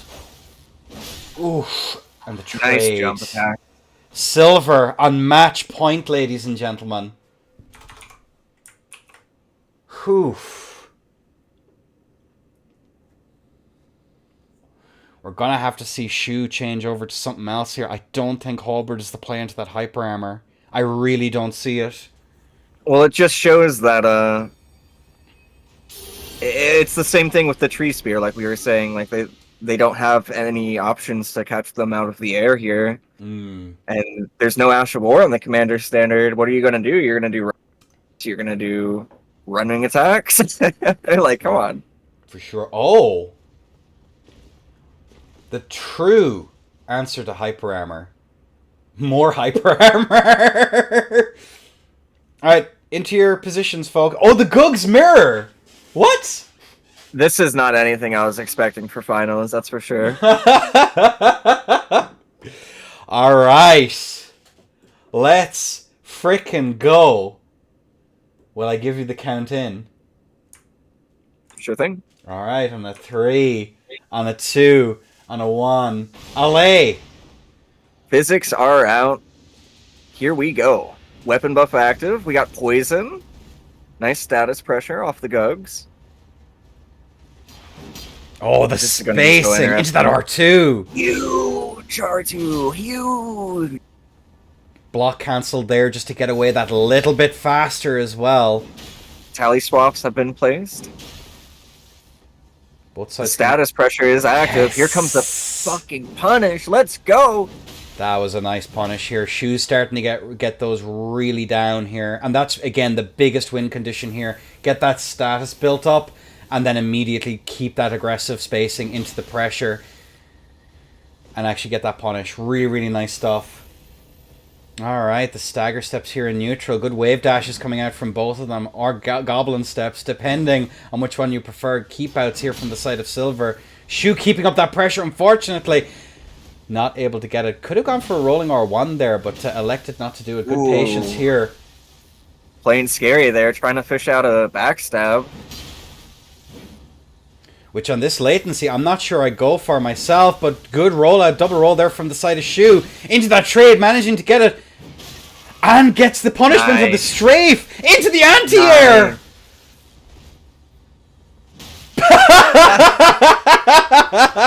The shield smack, the disrespect. Get out my face. Come on now. Back onto the Gugs, moving around quickly with this lightning out. What a backstab. Who does that? You're crazy. Into the counter hit. You're crazy, dude. Into the counter hit. Oh my lord. Match point, ladies and gentlemen. 3-3 in this first to 4 series. Oh my lord. I imagine if there was a sleep pot wake up at the end there, that could have been huge. That could have turned everything around. But that backstab was intense. That was a hard read, honestly. Very, very hard. That backstab was so freaking good as well. That turnaround right on a freaking dime, dude. Really, really good stuff. Really, really good stuff. Quite impressed. Quite impressed. Alright. Both players into their respective corners. A swap over onto the HTS. Sword Lance. R2s at you menacingly. Dusting, give me the count in. We're going into battle in 3, 2, 1. Ladies and gentlemen, match point. 3-3 in this grand finals of the beginners bracket number 4. Well, no, it's not beginners bracket number 4. It's 22. Looking at this here, the daggers are out. All the stops are out as that poison Gugs is out in force. We do see that air come through there, actually get that hit. Into the jump R1, landing. And the Incredible. Frost Rock actually getting the interrupt there. Status on counter hit, that was huge damage. Shu has to be very careful with these rolls though. One mistake here, you're going to be in for a world of hurt. The lightning grease is out. Good rolls here coming up from the side of Shu. Trying to set up here. Silver is slowly but surely on a timer here, but has a lot of HP. Look at that, 900 HP left for Shu already. Jump R1's coming out here. Good rollout. Patience here from the side of Silver. Into that standing R1. But Shu now without Tear. The poison could put them in a position where they're able to punish, but this is looking rough here for the Colossal weapon, honestly. 64 HP into the dagger hit, and Silver takes it. Oh my word. What a round, ladies and gentlemen. No. Look at this. God damn. Look at this. What a tournament. Look upon the face of our victor. Dusting. What did you make of it? What was that was one good finals. That was a really good last match. I like that a lot. Colossal weapon, just it can do a lot. It's limited. Sword lance can do everything but better, pretty much. And we do. Both players played really well. It just came to a better weapon, you know.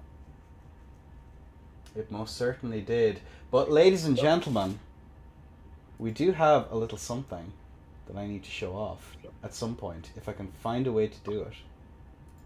I should be able to do it this way. Hang on a second. So, these beginners brackets happen every single week.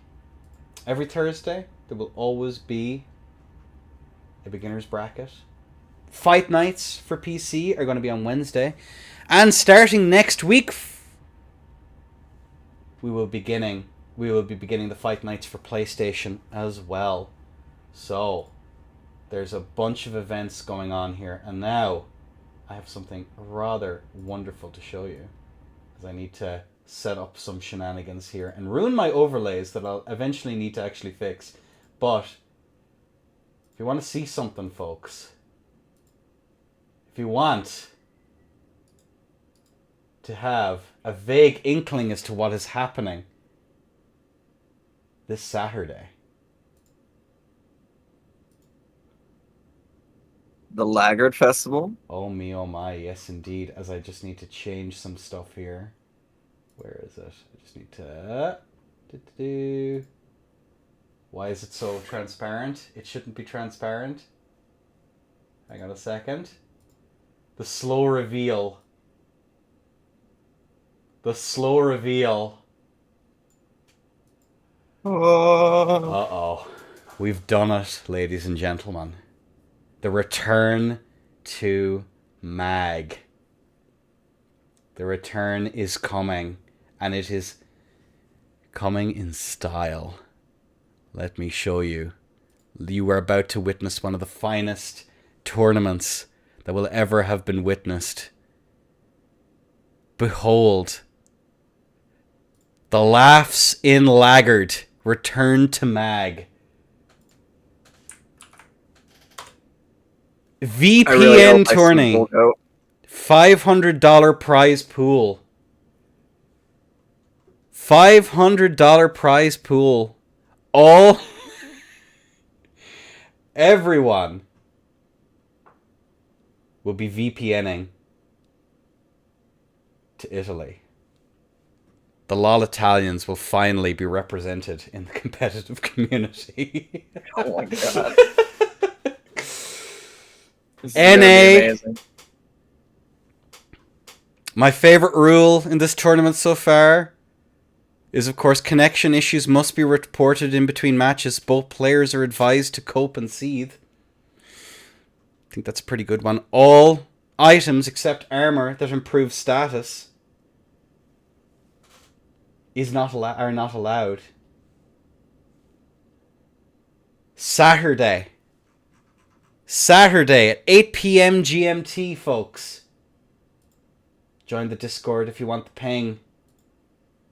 Behold Mag in all of its glory. I'm trying to think, is there any other funny rules here?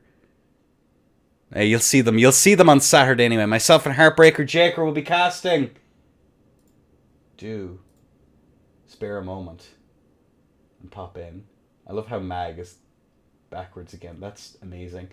But either way, Dusting, do you have any thoughts on this tournament that we've had so far? Today's tournament was a success, honestly. Like, I feel like but all players that played today learned quite a bit about each other and their own play styles, and they're only going to go further. I'm excited to see them in further brackets. The hyper armor trades with the friends we met along the way, Dusting. Thank you so much, and again, big shout out to Dusting. Dusty Gale, go follow him. Could you type in chat so I could shout you out? Oh yeah.